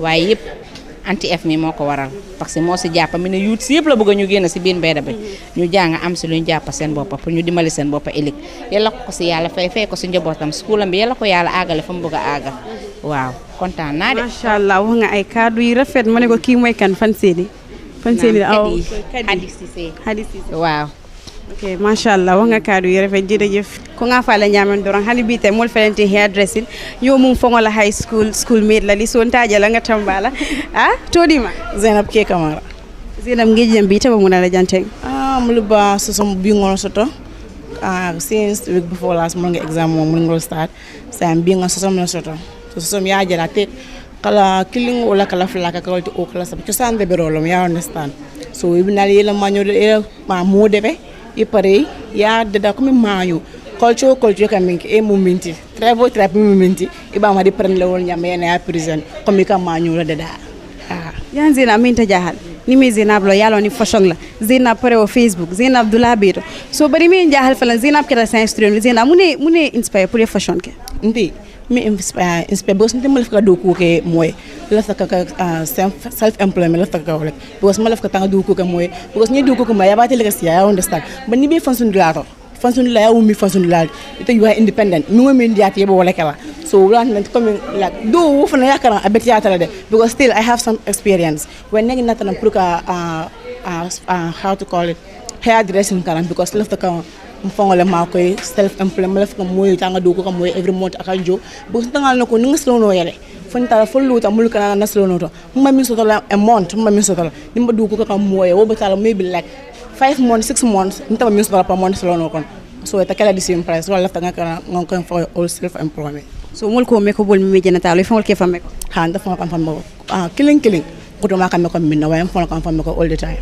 so ya be kara Gaye Njorro nga be kara wold Gaye Njorro kay mom alhamdulillah man fen so to man fala Gaye Njorro andu Gaye Njorro nta sponsor lan sijam man nak pourka ko do jonga nga karanya sponsor wala sijam so nte antifadum mbaten to la mbaja yela man fen so man fala te fo kontano da ma ngon sto man fala mbaten to la mbaja mashallah ita ba muna fala inyon dole sun kutol member siri man tara fenna ngaje ko min ko hani man hairdressing kala Gaye Njorro ko fen jamalaka catering bi janne tailoring fan bi jan at least ni ma hairdressing keno ite tailoring ke o catering kala at least ubi ma ko la gene be tara sini banta o tara depend modo ka ya understand ba ni be fonction me cho kan ka me cho ko mayatale ifon ci me cho ya kara yano bi fon la ma ko la ise ke mama ko no in future yi fon ma ko yel di mal ma ko mo ke wota be kan no muso so kontol bi di non ke wota be kan no mo at least ni ke be ma ko kan ifoni yi fon ma ko man ni ko kam fo ko min ko la ni ni mo be ko ku kay ifon ke ko no mo si at least Zainab lo kuma konkol ya kuma ya tabakala ako ni kewbe ma ko ifale ye fam ma ko ni mo moy Zainab lo yalon ko fashion le delam baraka bake Zainab atabasmel kan to di ma fasedi taba mu nekk kanteng mbo sasom la debe fam ciosan de birum wol kata so il faut nga leen choose for exam wala ban fongale ya debe tenten in nice style so yeni karan jannato nde fem be ke kanja nga be karan jannato because tel bun sponsor la so entel andi f mba jere mba tentula nyaaje bi mul fata fajanto mol be ni be ke kante atela ko wala natati man trajan nde mbe soto nola so nte ka debero ke so kan ka tray so kan man so bi nat jam mum blo ko indi on kontanta ba ka mba jere mba tentula because nga tray la ko kana jam mon ko do soto no ko be ka mon ko do na nga sponsor moy rek ni mboro nataja ala natam ma ko nga soto so be alhamdulillah nga la tentu wat so la ko so mum fanan nina dimbal so nina dimbal ni ma koy nina nin ke ma canta ngan ke ma koy nin ke ni parita jam foy se fon sun salo noya to la fa ko fon salo na la sonta anu ngal no comme c'est ni nga yele na lo ni mul ñayna do ko jëm kontaan na bakal because la tam fa wala sa alma ala ya bi sona ya nin ke atal mu jambaro lati sister bi bintu lo def ni ya ngi busy lo sa bo pare wala da nga busy rek dama biir rek examen yi waa tax moo tax. waaw yaa ngi examen baa ngi tàng si yow. since when nga nekk fii. léegi am naa almost 6 months. 6 months. so through 6 months bi si nga train de. waaw. nga train ba nga mun. waaw di defaral sa bopp. so lan ngay def make-up wala. waaw lan ngay def make-up. léegi lan ngay def make-up ma def yëpp waaw bala maa ñëw fii tamit xam nga dama munoon mees waaw munuma lii yëpp fii laa jàngee lii yëpp ba ma mun. léegi maa ngi sant waa school yi yëpp maa ngi sant Anti Fatou because ak waa yeer bi because ñoo ma sponsor. jërëjëf ma ne ko jërëjëf. moom dafa épilé da ngaa ñëw make-up.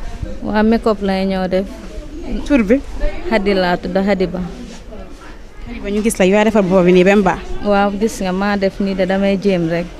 kii su jógee nag maa ñoo defaral nag. waaw su jógee rek nga toog. naka since when nga nekk fi.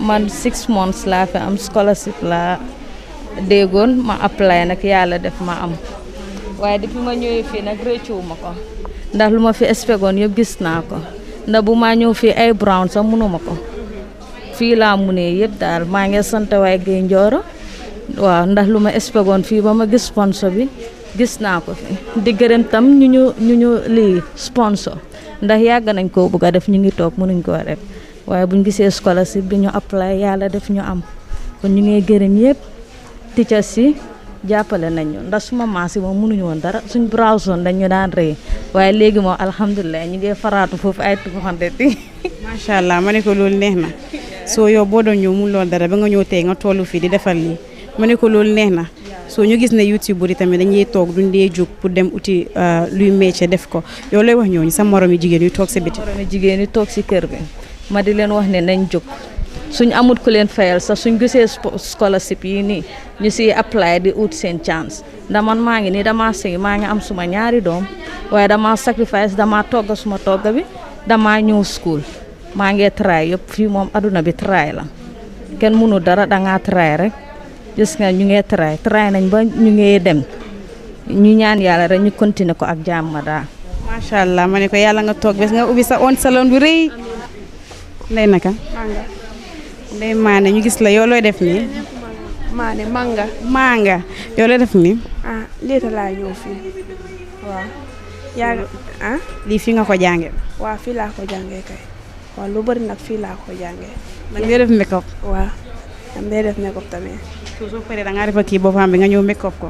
waaw su ma paree dama ko ñëw make-up yëpp ma ñëw solal ko cosaan tamit. nga joolaa leen. waaw léegi def ba mu baax. waaw. nga start nga complete ko. so since when nga nekk fii. depuis last year December last time xam nga yëfi corona moo tax waaw corona moo waste time bi moo tax su du corona time bi pare naa fi ndax corona moo waste bi. so boo daan ñëw da nga daan leeta wala fii nga ko starté. déedéet leeta moom dama ko starté dem si kër bi dama mun leeta si kër bi daal léegi ma ne la xaaral ma ñëw fii ma satal suma loxo bi daal moo ma isi fii daal xam nga léegi tubaab bi moom kayit leen dee gom soo amatee loolu mooy loolu. waaw dañoo wane yow da nga mun leeta léegi ana si paper bi ana foog nga wane la gars yi loolu. soo yow soo paree fii soo jeexalee fii loo expecté da nga dem liggéey wala da nga bëgg a ubbi sa own bitik. su ma amoon xaalis dinaa ubbi bitik su ma amatee xaalis tamit dinaa dem si nit yi ma liggéey foofu lu ma am rek jël waaw. xam nga man tamit jigéen la te ëllëg damay sëy dama am famille waaw xam nga góor yi léegi mooy loolu. su la tagalee soo demee ba amal ko benn doom rek geex na mu dem utal la keneen. wala ngaa góorgóorlu nga defaral sa bopp. waaw loolu laa bëgg ak sama famille bi ak sama yaay. macha allah loolu am na njëriñ ma ne ko yàlla na la yàlla dimbali si loolu noonu. nkay nga ñi ñaada ñi maaje jang fon sa ñen ka du mala de da to di Sadio Suso. Sadio Suso ita kabri muntu male ba Gaye Njorro. Kabin la sia. Mbija. So ye makeup ni janne fo yano la bi fo binaje. No na bi ni janne makeup ni janne. Mashallah yano janne fo yano bi ka mo makeup.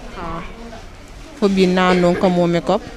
Anu ba prepare kam fanan ka salno yelam fangoye. Saturday lafta ko yelam fangoye. So everything domon la. You understand? Nter ya bi ni kin janne mo fenno. So na ne kin janne. So nakija sol sa top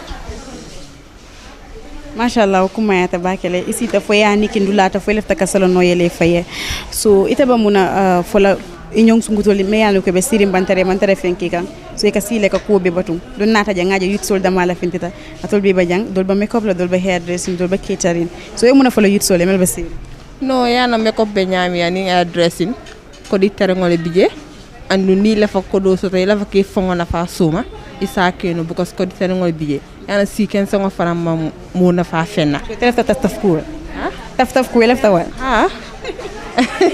ko do kal na doro ko do kana nyoni aje boy sol bita baku yele kata ko do nyini fo wonte so on telephone na nyino stoja e an tel muson titano baku ye so na nyino stoja sa nyina keno sante me ko poni manyo tano ase jono 2500 3000 ya understand ya on ko di terngote kulun kilingo on ko di terngol so wala nan ko di terngol biye ko be ajibe nta si ken sangon to le keno nta ta school le be sirin so ko man tara fenna nata ñu school o moy nata jonduntana mashallah baraka bake le makeup nice ta bake alma ali so kayro telo ñu dañu gëna nañ hair dressing ñoo telo ñu ma fekk fi ki turbi aw yow ma fekk la fi te yaangi tok yaa nekk di supervise gay wala wa dama nekk di invigilate man hair dressing department la nekk makeup la len di jël so waaye depuis bu exam bi starté dañ def reshufflement ñu jël def exchange daal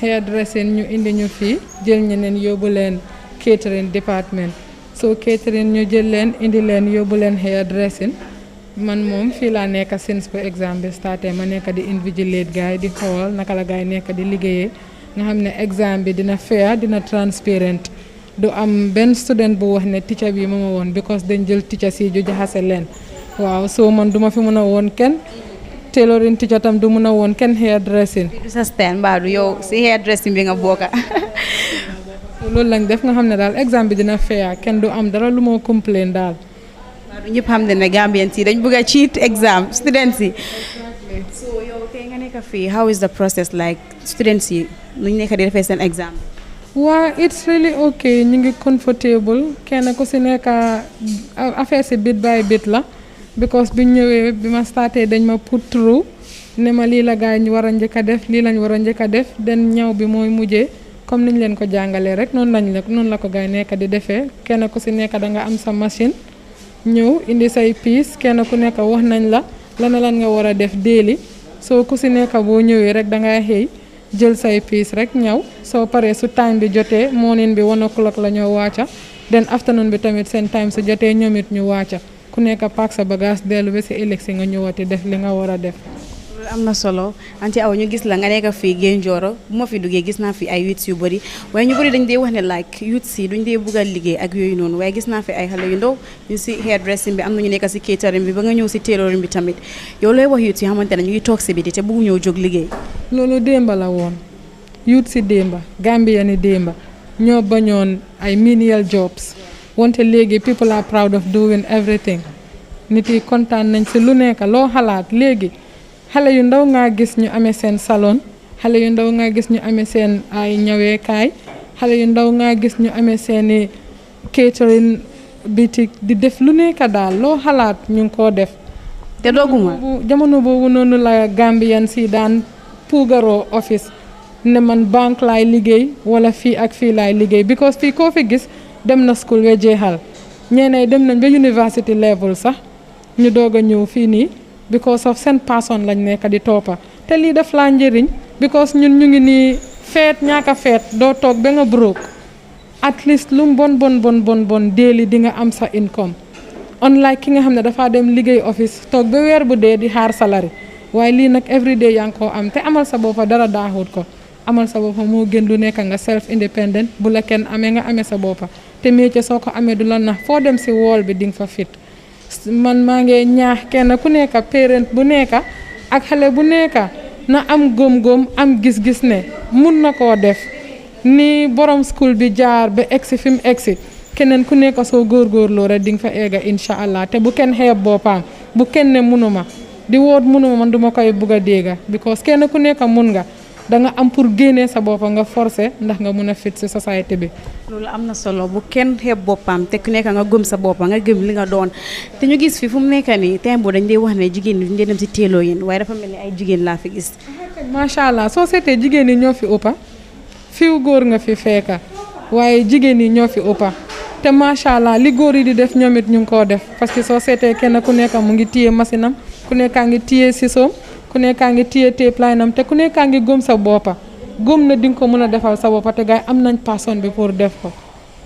man gumatuma Sénégal Gambien youth à lise ñu dee wax ne Gambien youth si nekkuñ jàmba. moo tax ma ne la Gambia démb la woon waaye du Gambia tey ñëpp wécceeku nañ kenn ku nekk rek yaa ngi béy sa waar kenn ku nekk yaa ngi wane sa expertise te wax dëgg neex yàlla kontaan nañ daal xam nañ ne kanam la jëm because xale yi kenn ku nekk yaa ngi compete kenn ku nekk yaa ngi compete sa morom soo gisee ne hair dressing nga jógee léegi nii gis nga ku nekk lim nekk di liggéey soo kenn ku nekk yaa ngi wane sa own creativity te fii emut si liñ laa jàngal rek am na yeneen luñ see boolee da nga xool affaire yi tradition bi ñu bari xamuñ seen tradition waaw waaye fii di nga xam sa tradition by force because di nga dem nga gëstu nga xool lii mooy lii lan la signify soo paree nga ñëw si wàllu création bi tam ay xob ay créati nen ay mbuus lu nekk la ñoo jël ñu defaraati ko recycle lu nekk jël bagage yi nga xam ne dañ ko sànni dañ koo jël recycle ko defaraati ko soo seetee suñ last graduation bi di nga gis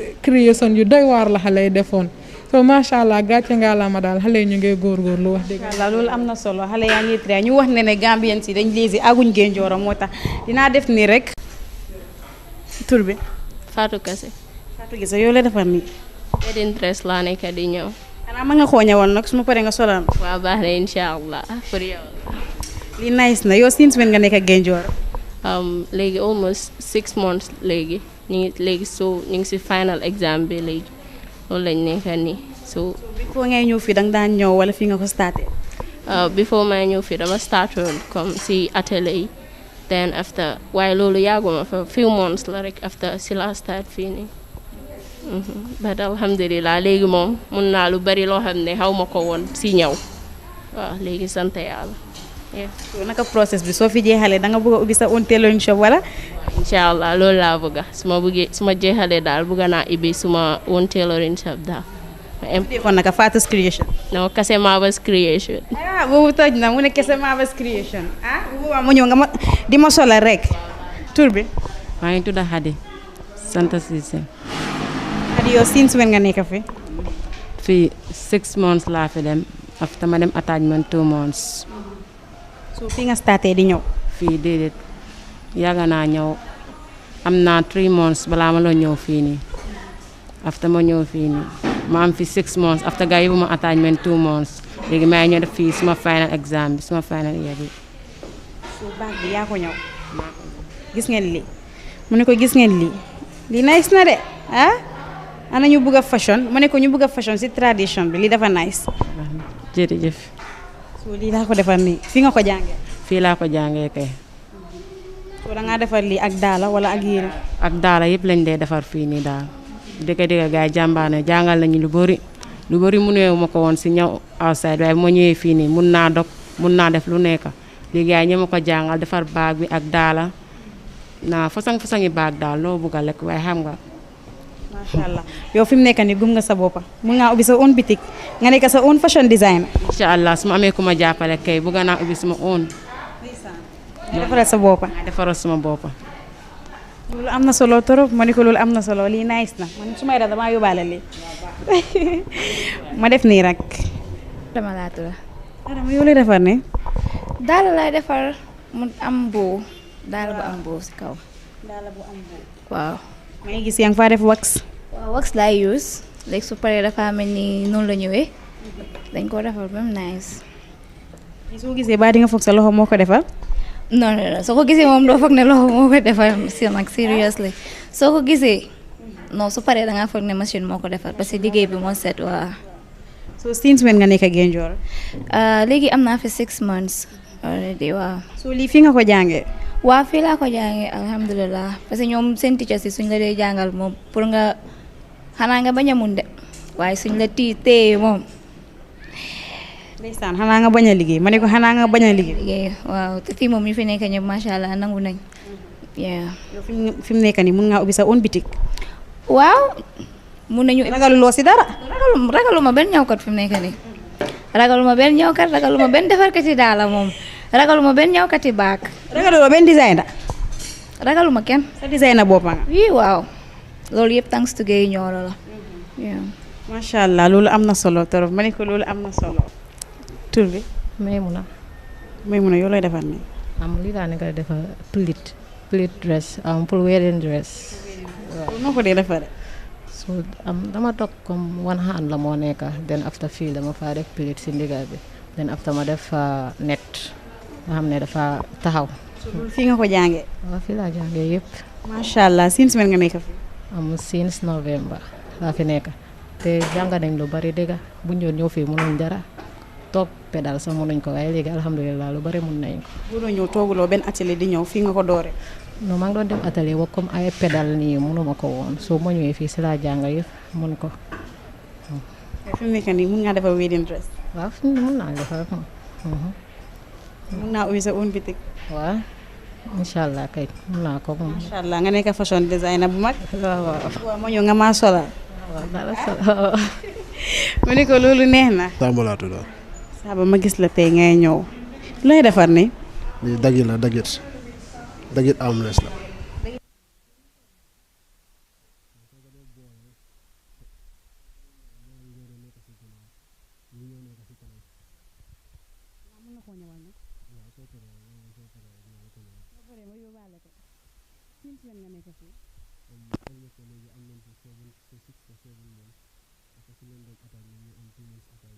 leen ñëwaat waaye school bi nekk na school bu nga xam ne soo mënul dara sax soo fi ñëwee sax da ngaa mun dara tricoté yu nga gis students yu nga gis fii yëpp buñ fiy ñëw am gars yi mënuñ dara fii la gars yi jàngee pédale fii la gars yi jàngee everything ñu bëri ñu nga gis nii yëpp noonu la fi gars yi ñëwee man even man mii sax tey ma fi doon ñëw doo mënoon naa dara sax waaye lu ma laan fii nii is dafa over bëri. mbaa du sa loxo bi fii la setee. waaw I can say man fii laa gën a óoloo suma boppa daal si liggéey bi fii laa gën a óoloo suma boppa.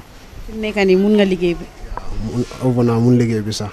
mun ngaa dem toog nga liggéey beneen di atelier. waaw fu ma dem mun naa liggéeyal suma boppa te kenn du ma disturb lu ma nit di mun ta jox moom mun naa koo ñëw léegi te yëpp si school bi laa ko munee Gaye Njorro daal sa kaw sa kanam.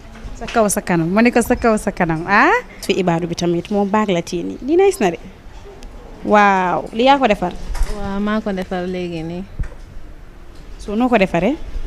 piis laa jël ak renfort den ma collé renfort bi si piis bi ma génnee shape bi baag bi den ma ñëw ko ni mu nekk baag bi. macha allah fekkewu ma ko de waaye gumu ma ko de. ahankeen si exemple lay nekk ni sax moo tax baag leen wala defar soo bi mooy suma baag ma defar nii right now. soo yi fii nga ko jàngee. waaw fii laa ko jàngee moom fii lañ ko jàngee ñu ñëpp man ma fii laa ko jàngee waaw. parce que man bu ma fi la ñëw mënuma woon téye si bu ko rek sax mënuma ko woon waaye sant yàlla ba mu bëri bi du ma fi ñëwee mën naa dog mën naa ñëw tamit waaw maa ngi sant yàlla ba mu baax. ndeysaan ma ne ko ndeysaan yow fu mu nekk nii mun ngaa taxaw fu nekk sa own design. waaw macha allah mun naa taxaw fu nekk waaw taxaw nag ma ne daf seen baane because loolu mooy suma lii bi logo bi daf seen baane creation because ñun student bu nekk fii nii balaa nga fiy génn foog nga am sa own logo boobu nga xam ne soo ubbee sa biti di nga ko mën a lii nii waaw. su ma ñëwee nga maa ñëwal baag yu rafet yi. ahankay def ba mbaax. def ba mbaax si kaw bi si suuf mun naa la ko def ifin daala sax mun naa la ko defara waaw. maa ngi xaar balaa maa génn fi lii nag lan la. lii evening dress bi la ma nekk nii suñu evening dress ba nekk nii soo la ma si pere ni right now moo tax ma teg ko fi nii. so bii moo àndaa baag bi. ok. lii nag naa toj de. gis nga ko de. ma nga koo solal. xanaa nga bente lii dina la em sa because na nga slip. su ma paree daa ko yóbbaale de ah. ma def nii rek. moom mu ngi gumantu la yow. danga saf ne la wala. déedéet wallaay. tur bi. man maa ngi tudd Famata Bojang. Famata Bojang ma gis la yaa ngi ñëw baag. ah. lii yaa ko defaral sa bopp. waaw maa ko defaral suma boppa. foo ko jàngee. bii fii laa ko jàngee fii si school bi. macha allah loolu am na solo since when nga ñëw fi. since almost daal foog naa am nañ fi 7 to 8 months because 6 months lañ fi waroon a am moom lañ fi waroon a am because of Covid bi so moo tax foog naa spend nañ fi like 8 months daal waaw. macha allah 8 months nga mën a defaral sa boppa lii loolu neex na. neex na moom sant yàlla bu baax because time bu ñu fi doon ñëw moom pedal machine dawal teg piis sax dawal ko si machine mënuñ ko woon. waaw téye ciseau bi sax mënu leen ko. da ngaa téye di lox suma maas yi bu may start di dawal machine suma yaram yëpp a di yëgal. macha allah sant yàlla ñu ngi mën a ñawal suñ boppa ñu ngi mun nañ lu bari daal sant yàlla ba mu baax. macha allah soo fi jeexalee loo expect pour def. su ma fi jeexalee lu may ñaan yàlla because of lu may ñaan yàlla su ma yàlla dimbalee kay bëgg nañoo nekk mbokk si future leaders future fashion designer si ëllëg Gambia ñun la moo nekk ñun loo gëm-gëm boobu lañ am te loolu la ñoo ñaan yàlla suñ fi jeexalee ñu jeexali suñ carrière like fashion designer waaw loolu la ñoo ñaan yàlla. big fashion designer boobu naka lañ ko ooyee sa lii bi sa creation. FB creation am. boobu toj na ma ne ko FB creation yaa def lii.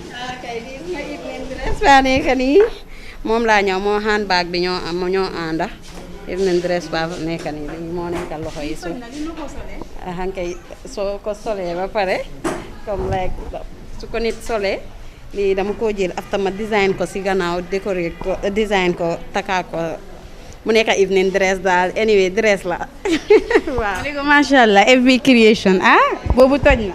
ok maa ngi doon. bu nga téye ciseau nag danga ma koo jàngal. waaw soo paree rek. tur bi. Fatou yow lay def nii. man suma evening dress bi laa nekk di ñëw nii. yes. since when nga nekk Gaye Njorro. Since last year November lañ door léegi am nañ fi 6 months so ñu dem attachment 2 months. yeah so ñu ngi suñ final exam bi right now. yeah. so tey mu nekk sa final exam after lii looy expect pour def. after nii comme right now maa ngi door suma collection bi maa ngi ko door yeah. so after that dama bëgg pour am sama own atelier so door naa process bi ba pare yeah. atelier bi nuñ ko tuddee. FKK fashion and style. naka. FKK fashion and style. FKK fashion and style. ma ne ko loolu neex na kii tur bi. Fat Bintu Jaaju. tudd naka. Fat Bintu Jaaju. Fat Bintu Jaaju. Fat Bintu Jaaju wax bi nice na. jërëjëf. looy ñëw nii. dress lay ñëw nii. wedding dress bi wala mu nekk nii. bii si suuf la bu nekk nii si hips bi nii si fa bi. yaa ko ñëw solal sa bopp nag dangaa dem sëy. koy ñëwalal. suma mag laa ko ñëwalal. since when nga nekk fii. since last year November. yeah. so fi nga starté di ñëw. waaw fi laa starté di ñëw kay. su loo toog atelier. déedéet kay. saan da nga tee nga mun lii 6 months. billaay de. nga dogal sa bopp. waaw dama ne dogal sama bopp kay. nga ñëwal sa bopp. waaw. nga solal sa bopp. waaw. yow jàmbaar nga de. ay waaw di. soo paree fii looy expect pour def. su ma paree fii nii moom kay lu ma expect pour dem ut sama atelier boppa ubbi sama atelier di liggéeyal sama boppa kay. dimbale waaw ñeneen ñi nga xamante ne ñu bëgg a jàng skills rek waaw. ku nekk mu ngi wax création yi boppam yow sa bos noo ko tuddee. FBJ's creation. FBJ boobu toj na de. biigee boobu toj na. ma ne ko boobu toj na nag wedding dress la nice na de. jërëjëf. tuddee ma ko. daa la ko tuddee. Adama Thiam. Adama ma fekkal la fi yaa ngi def lii. so yëpp si exam bi la. si exam ñu si final exam bi. so fii nga starté di ñëw wala. fii laa starté di ñëw si school bi. November laa start 6 months rek laa am nag jàng nañu lu nekk te dangay dog dangay ñëw xanaa soo bëggutee jàng doo jàng ndax soo bëggee jàng teacher suñuy am fii moom xarañ leen trop because loo bëgg a soo leen ko laajee dinañ la ko woon. nga start di ñëwee feneen nga ñëw fii wala fii nga ko dooree. fii laa starté ñëw. macha allah fii nga ko dooree ba tey ngay ñëw wedding dress. waaw loolu neex na ma.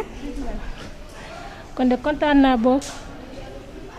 ku nekk mu ngi wax création am yow soo ubbee sa bos noo ko tuddee sa own création yi boppa. sama own création yi boppa xanaa dugg a jékka rek laa ko bëgg a tuddee. boobu toj na ma ne ko loolu neex na soo bii soo paree da ngaa solal nit. waaw dafa am ku ma koy solal pour mu su ma ko bëggee dama ko jox mu solal ma ndax ñu màggal ma foofu nga mën a xam ne sanse bi naka la moo mën a mel su paree moom dina nice trop. su ko solee su paree mu jox ma ko ah. daal dama ko fekk muy ñëw baag lii nice na. thank you so much. tur bi. Khadijatu Diagne. Khadijatu lii noo ko defee. lii baag leen doon ñëw dañ ko renfort after ñu jël suñ measurement si after so façon baag nag bu la neex bu nekk dafa am measurement am ak style am pattern am boo ko gisee. lii yaa ko defaral sa bopp yaa ko start. maa ko start kay maa ko startal suma boppa. jàmbaar na. thank you so much. baag bi lu moo àndal. baag bi lii la moo àndal evening dress la moo àndal wa. so since when nga start Gaye Njorro. since November laa fi commencé 24. da nga start di def tailoring feneen balaa ngaa ñëw fii o. déedéet musuma def tailoring fii mooy suma first time man toog sa machine wala ñëw. 6 months. nga mun dog. ñëw yëpp. alhamdulilah waa sant. macha allah loolu am na solo. sant yàlla kay bu bëri. soo paree fii loo bëgg a def in future. actually suma paree fii man tamit bëgg naa at least ubbi atelier help suma moromi yóot si comme que man nuñ ma jàppale nii tamit mun naa jàppale ñeneen nii tamit so loolu laa bëgg incha allah. soo jógee dama bëgg a toog si machine bi nga gis ma mun ko. soo utee atelier nga employé ma. waaw baax na am problème incha allah. macha allah thank you. Khadija. Khadija looy defar ni ah ok looy defar ni am 6 pieces si pala nekk di defar so lii lañ am pour exemple lañ ko defal ak mbuba dagit armless so loolu lañ ko defar so lii moo nekk suñ collection bi ku nekk dafa am wax boo xamante ne dangaa defar 12 materials yëpp ay nduro so lii moo nekk suñ second to last one bi defar nañ bag ak night dress ak defar daala wait dagit roba yëpp lañ defar. night dress daara dagit roba yëpp nga fi wax so loolu yëpp yow fii nga ko munee. waaw fii laa ko munee normally dam doon ñaw but mënuma woon toog ba pare yàgguma si ñaw boobu ko serious ma bu baax time boobu noonu so fii laa ñëw munee ñaw ak dog yëpp. macha allah so yow soo paree fii looy expect pour def. ok man dama bëgg like ma ubbi sama own shop may def lifan may ñëw di ko jaay online cause nowadays online business ba gën a gaaw online business moo gën a lii fast so loolu laa bëgg a def. yow di nga online ba online Amérique. waaw xam nga soo nekkee di ñëw Gambia soo ko online even people outside the Gambia will know so nga gis Gambia fashion industry bi tamit dina dem si kaw waaw loolu. macha allah lu tax nga choose pour nekk fashion design. okay fashion has been something that I like since I was young so moo tax ma dam ko bëgg a def I want to do it same even if it's something like habit or I just want to do fashion. just want to be fashionable. yeah yes. di solal nit ñi bañ nice. waaw di solal nit ñi nga gis foo xam nga nit there is one thing when you dress someone and this person pass you there will be some feeling that you feel happy you say wow this is my creation. man nag maa solal su ma la passé rek nga ne this is my and I will be happy about it.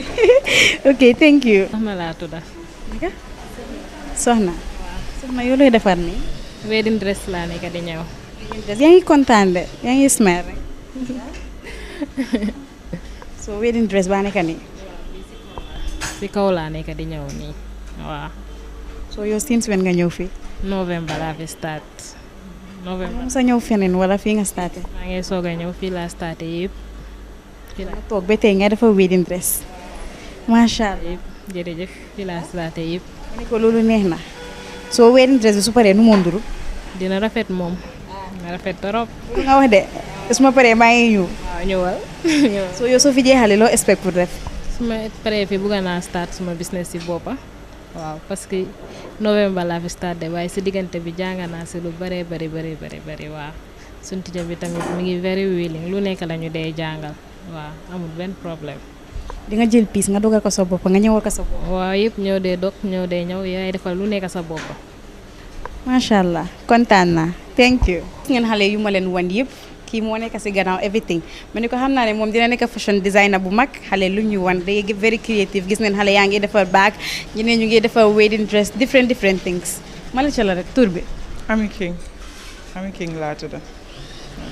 so Ami King yow loo ñu mun a wax si xale tey si tailoring department.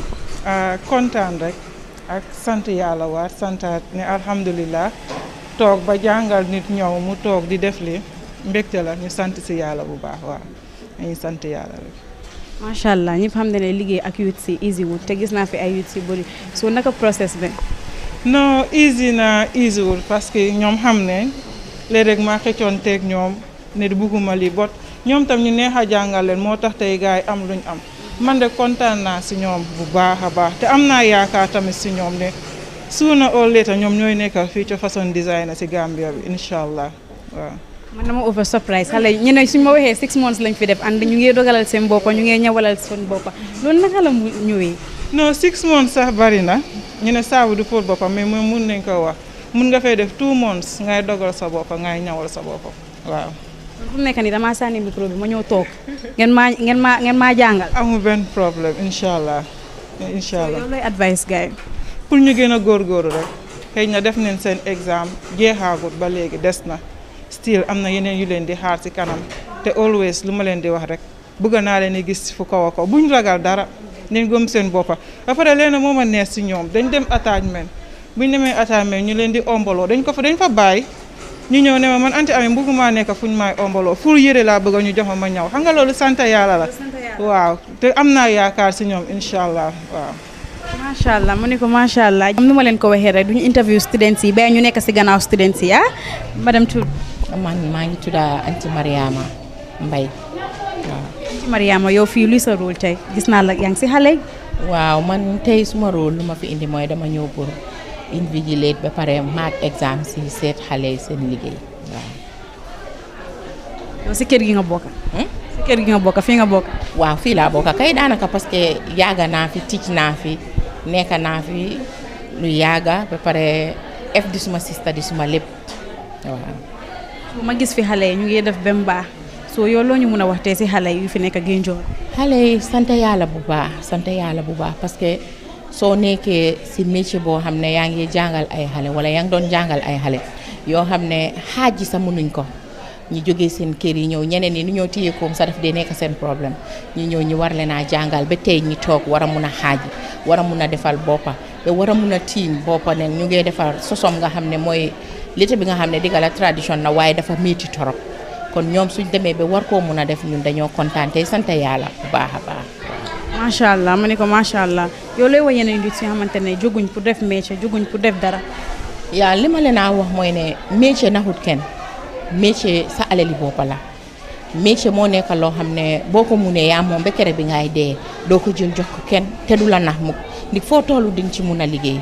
comme maanaam tey foo mun di dem si jamono bu ñu nekk nii beauty dafa nekk loo xam ne macha allah ku nekk yaa ngi bugg a rafet ku nekk yaa ngi bugg a taaru ku nekk yaa ngi bugg a sa boppa nit ku nekk yaa ngi bugg a design so in terms of beauty moom pour xale jigéen yi ñëw jàng ko du léeta kese mun nañoo ñëw jàngal beauty jànga hair dressing bi lépp a ngi ci biir te incha allah catering bang si biir tamit yëpp a ngi si biir terolin bi tamit mu ngi si biir soo ñun macha allah yëpp la ñoo laal lépp mu ngi fi. macha allah yëpp mu ngi fi da ngaa sant nga make up soo paree lekka. yëpp wala nga sol nga dem sa yoon.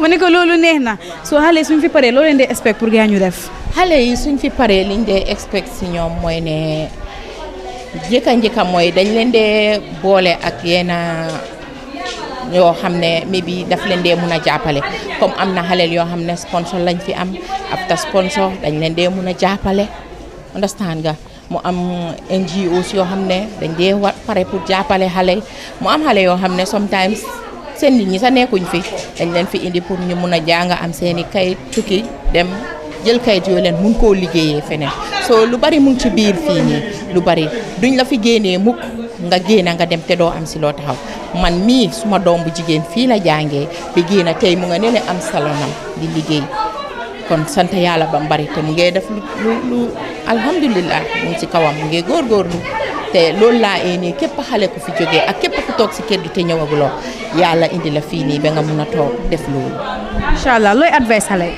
xale yi liñ leen a wax rek mooy ñi muñ parce que jàng bi yombut te nit ki laa jàngal moom am na ba pare moom lim amee war koo def ci yow soo li nga war a mun a def mooy muñ te nangu nit ki nag soo muñee nangu lu nekk mun nga koo jël si loxo nit parce que tey su ma la ne dama laa jox li ma am ma gis ne yaa ngi maa woon naka si du noonu maa moom li ma amee dama koo téye te ne teg su fekkee ne su ma xol setut waaye am na ñoo xam ne nag macha allah ak loolu leen mun di woon liñ am dañ la koo jox ak noo ma tëddi kees as far as yow loolu moo la fi indi rek dinañ la ko jox ci xol bu set te looloo nekk Gaye Njorro kon nag ñu ngee ñaan xale ñoom tamit ñi concentré xam ne jànga moo leen fi indi nañ jànga nit ki soo nekkee ci tooli xare dangaa toog ba nga rëcca nga door a mën a jubilate waaye rëccaguloo mënoo jubilate kon xale yi buñ fiil ne mun naa maap mun naa lii rek fu mu nekk nii rëcca naa déedéet hairdressing li ñoo wax ne moom yoon la hairdressing du lépp lañ laa jàngal ci biir classe bi nga mun ko hairdressing dafa nekk loo xam ne dañ la dee woon yoon yow nag yaay create da nga am pour creative yow yaay create yow yaay seet ne lii su ma ko defee nii la war a mun a mel parce que at bu nekk rek soo seetee ak style yi boppam la dañ laa teg ci yoon ba won la ne yoon bi soo ko jaaree fu nekk mun nga faa dugga ci hairdressing moom noonu la mel da nga gis ne style bu ñëw rek boo ko xoolee di nga xam ne lii su ma ko defee nii laa ko mun a defee kon xel la mu ne ko kon xel la kii mooy Anti Mariama nekk si gannaaw xale macha allah ma ne ko di suñ fashion madame bi moo dafa yàgga ci fashion industrie bi ñu laa wax jërëjëf ma ne ko jërëjëf xale yaa ngi tray ma ne ko xale yaa ngi tray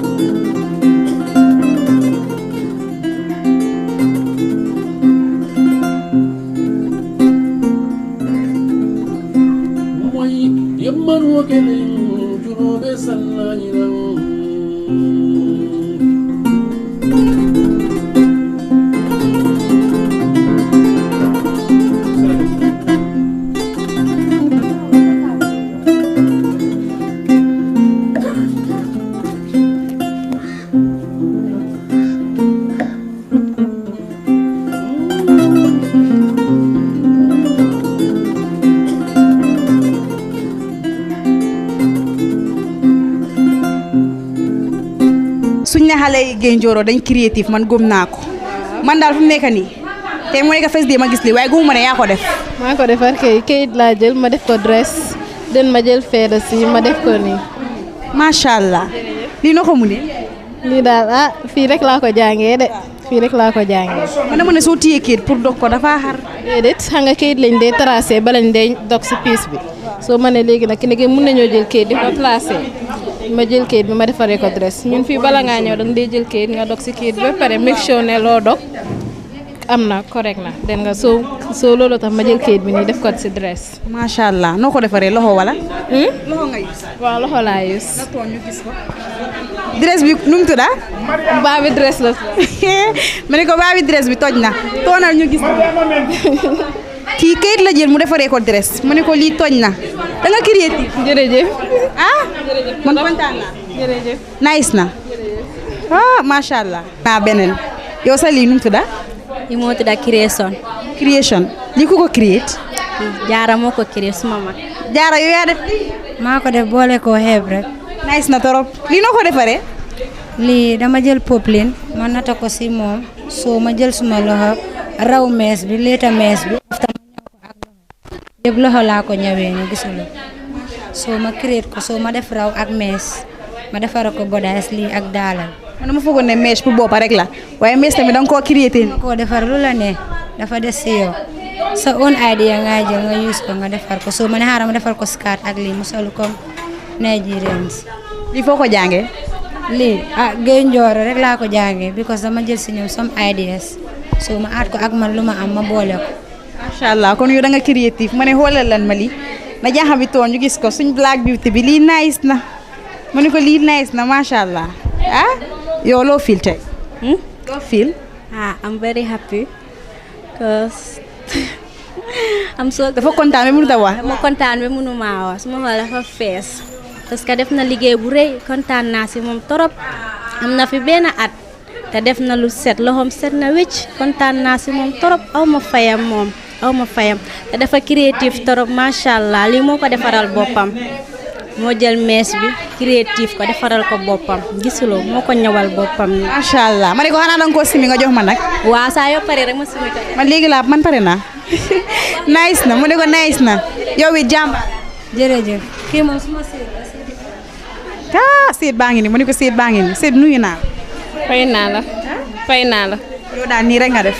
yaay suñ séet. fooy dem nag. suma jëkkër. ana jëkkër bi. jëkkër mu ngi woon si biir daa génn. yaa ngi nice de.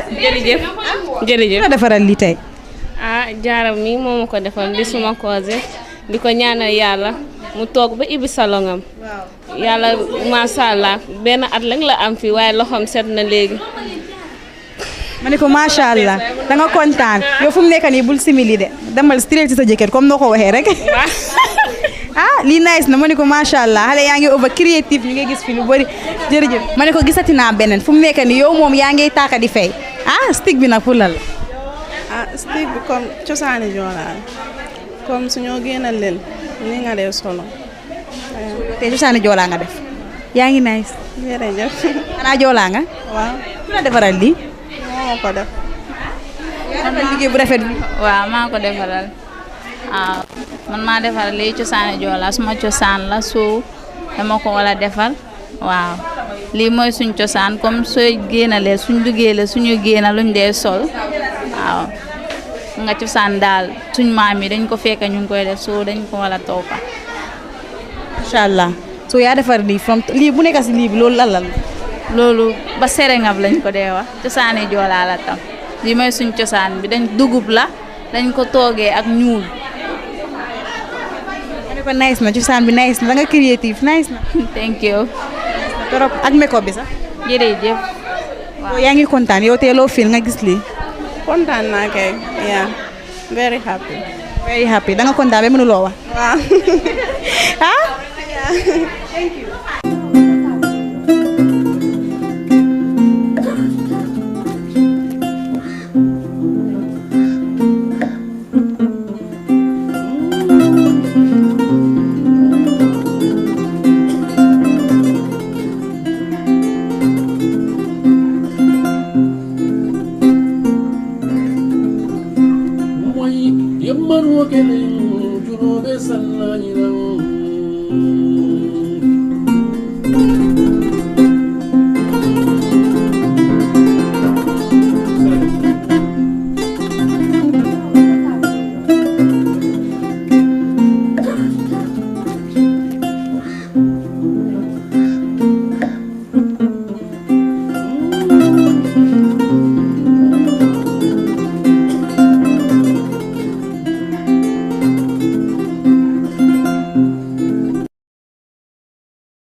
Showbiz in Focus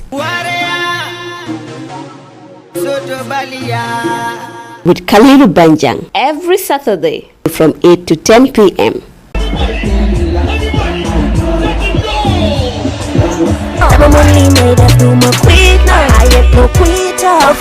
You want to know about the Gambia entertainment industry? You want to know the existing policies and programs of the arts and culture sector? You want to know about the governance and management of the arts associations? The program will throw a fresh light on the entertainment industry in focus. We will touch so many angles about the cultural sector, the opportunities and challenges, and interrogate them, and most importantly, offer solutions.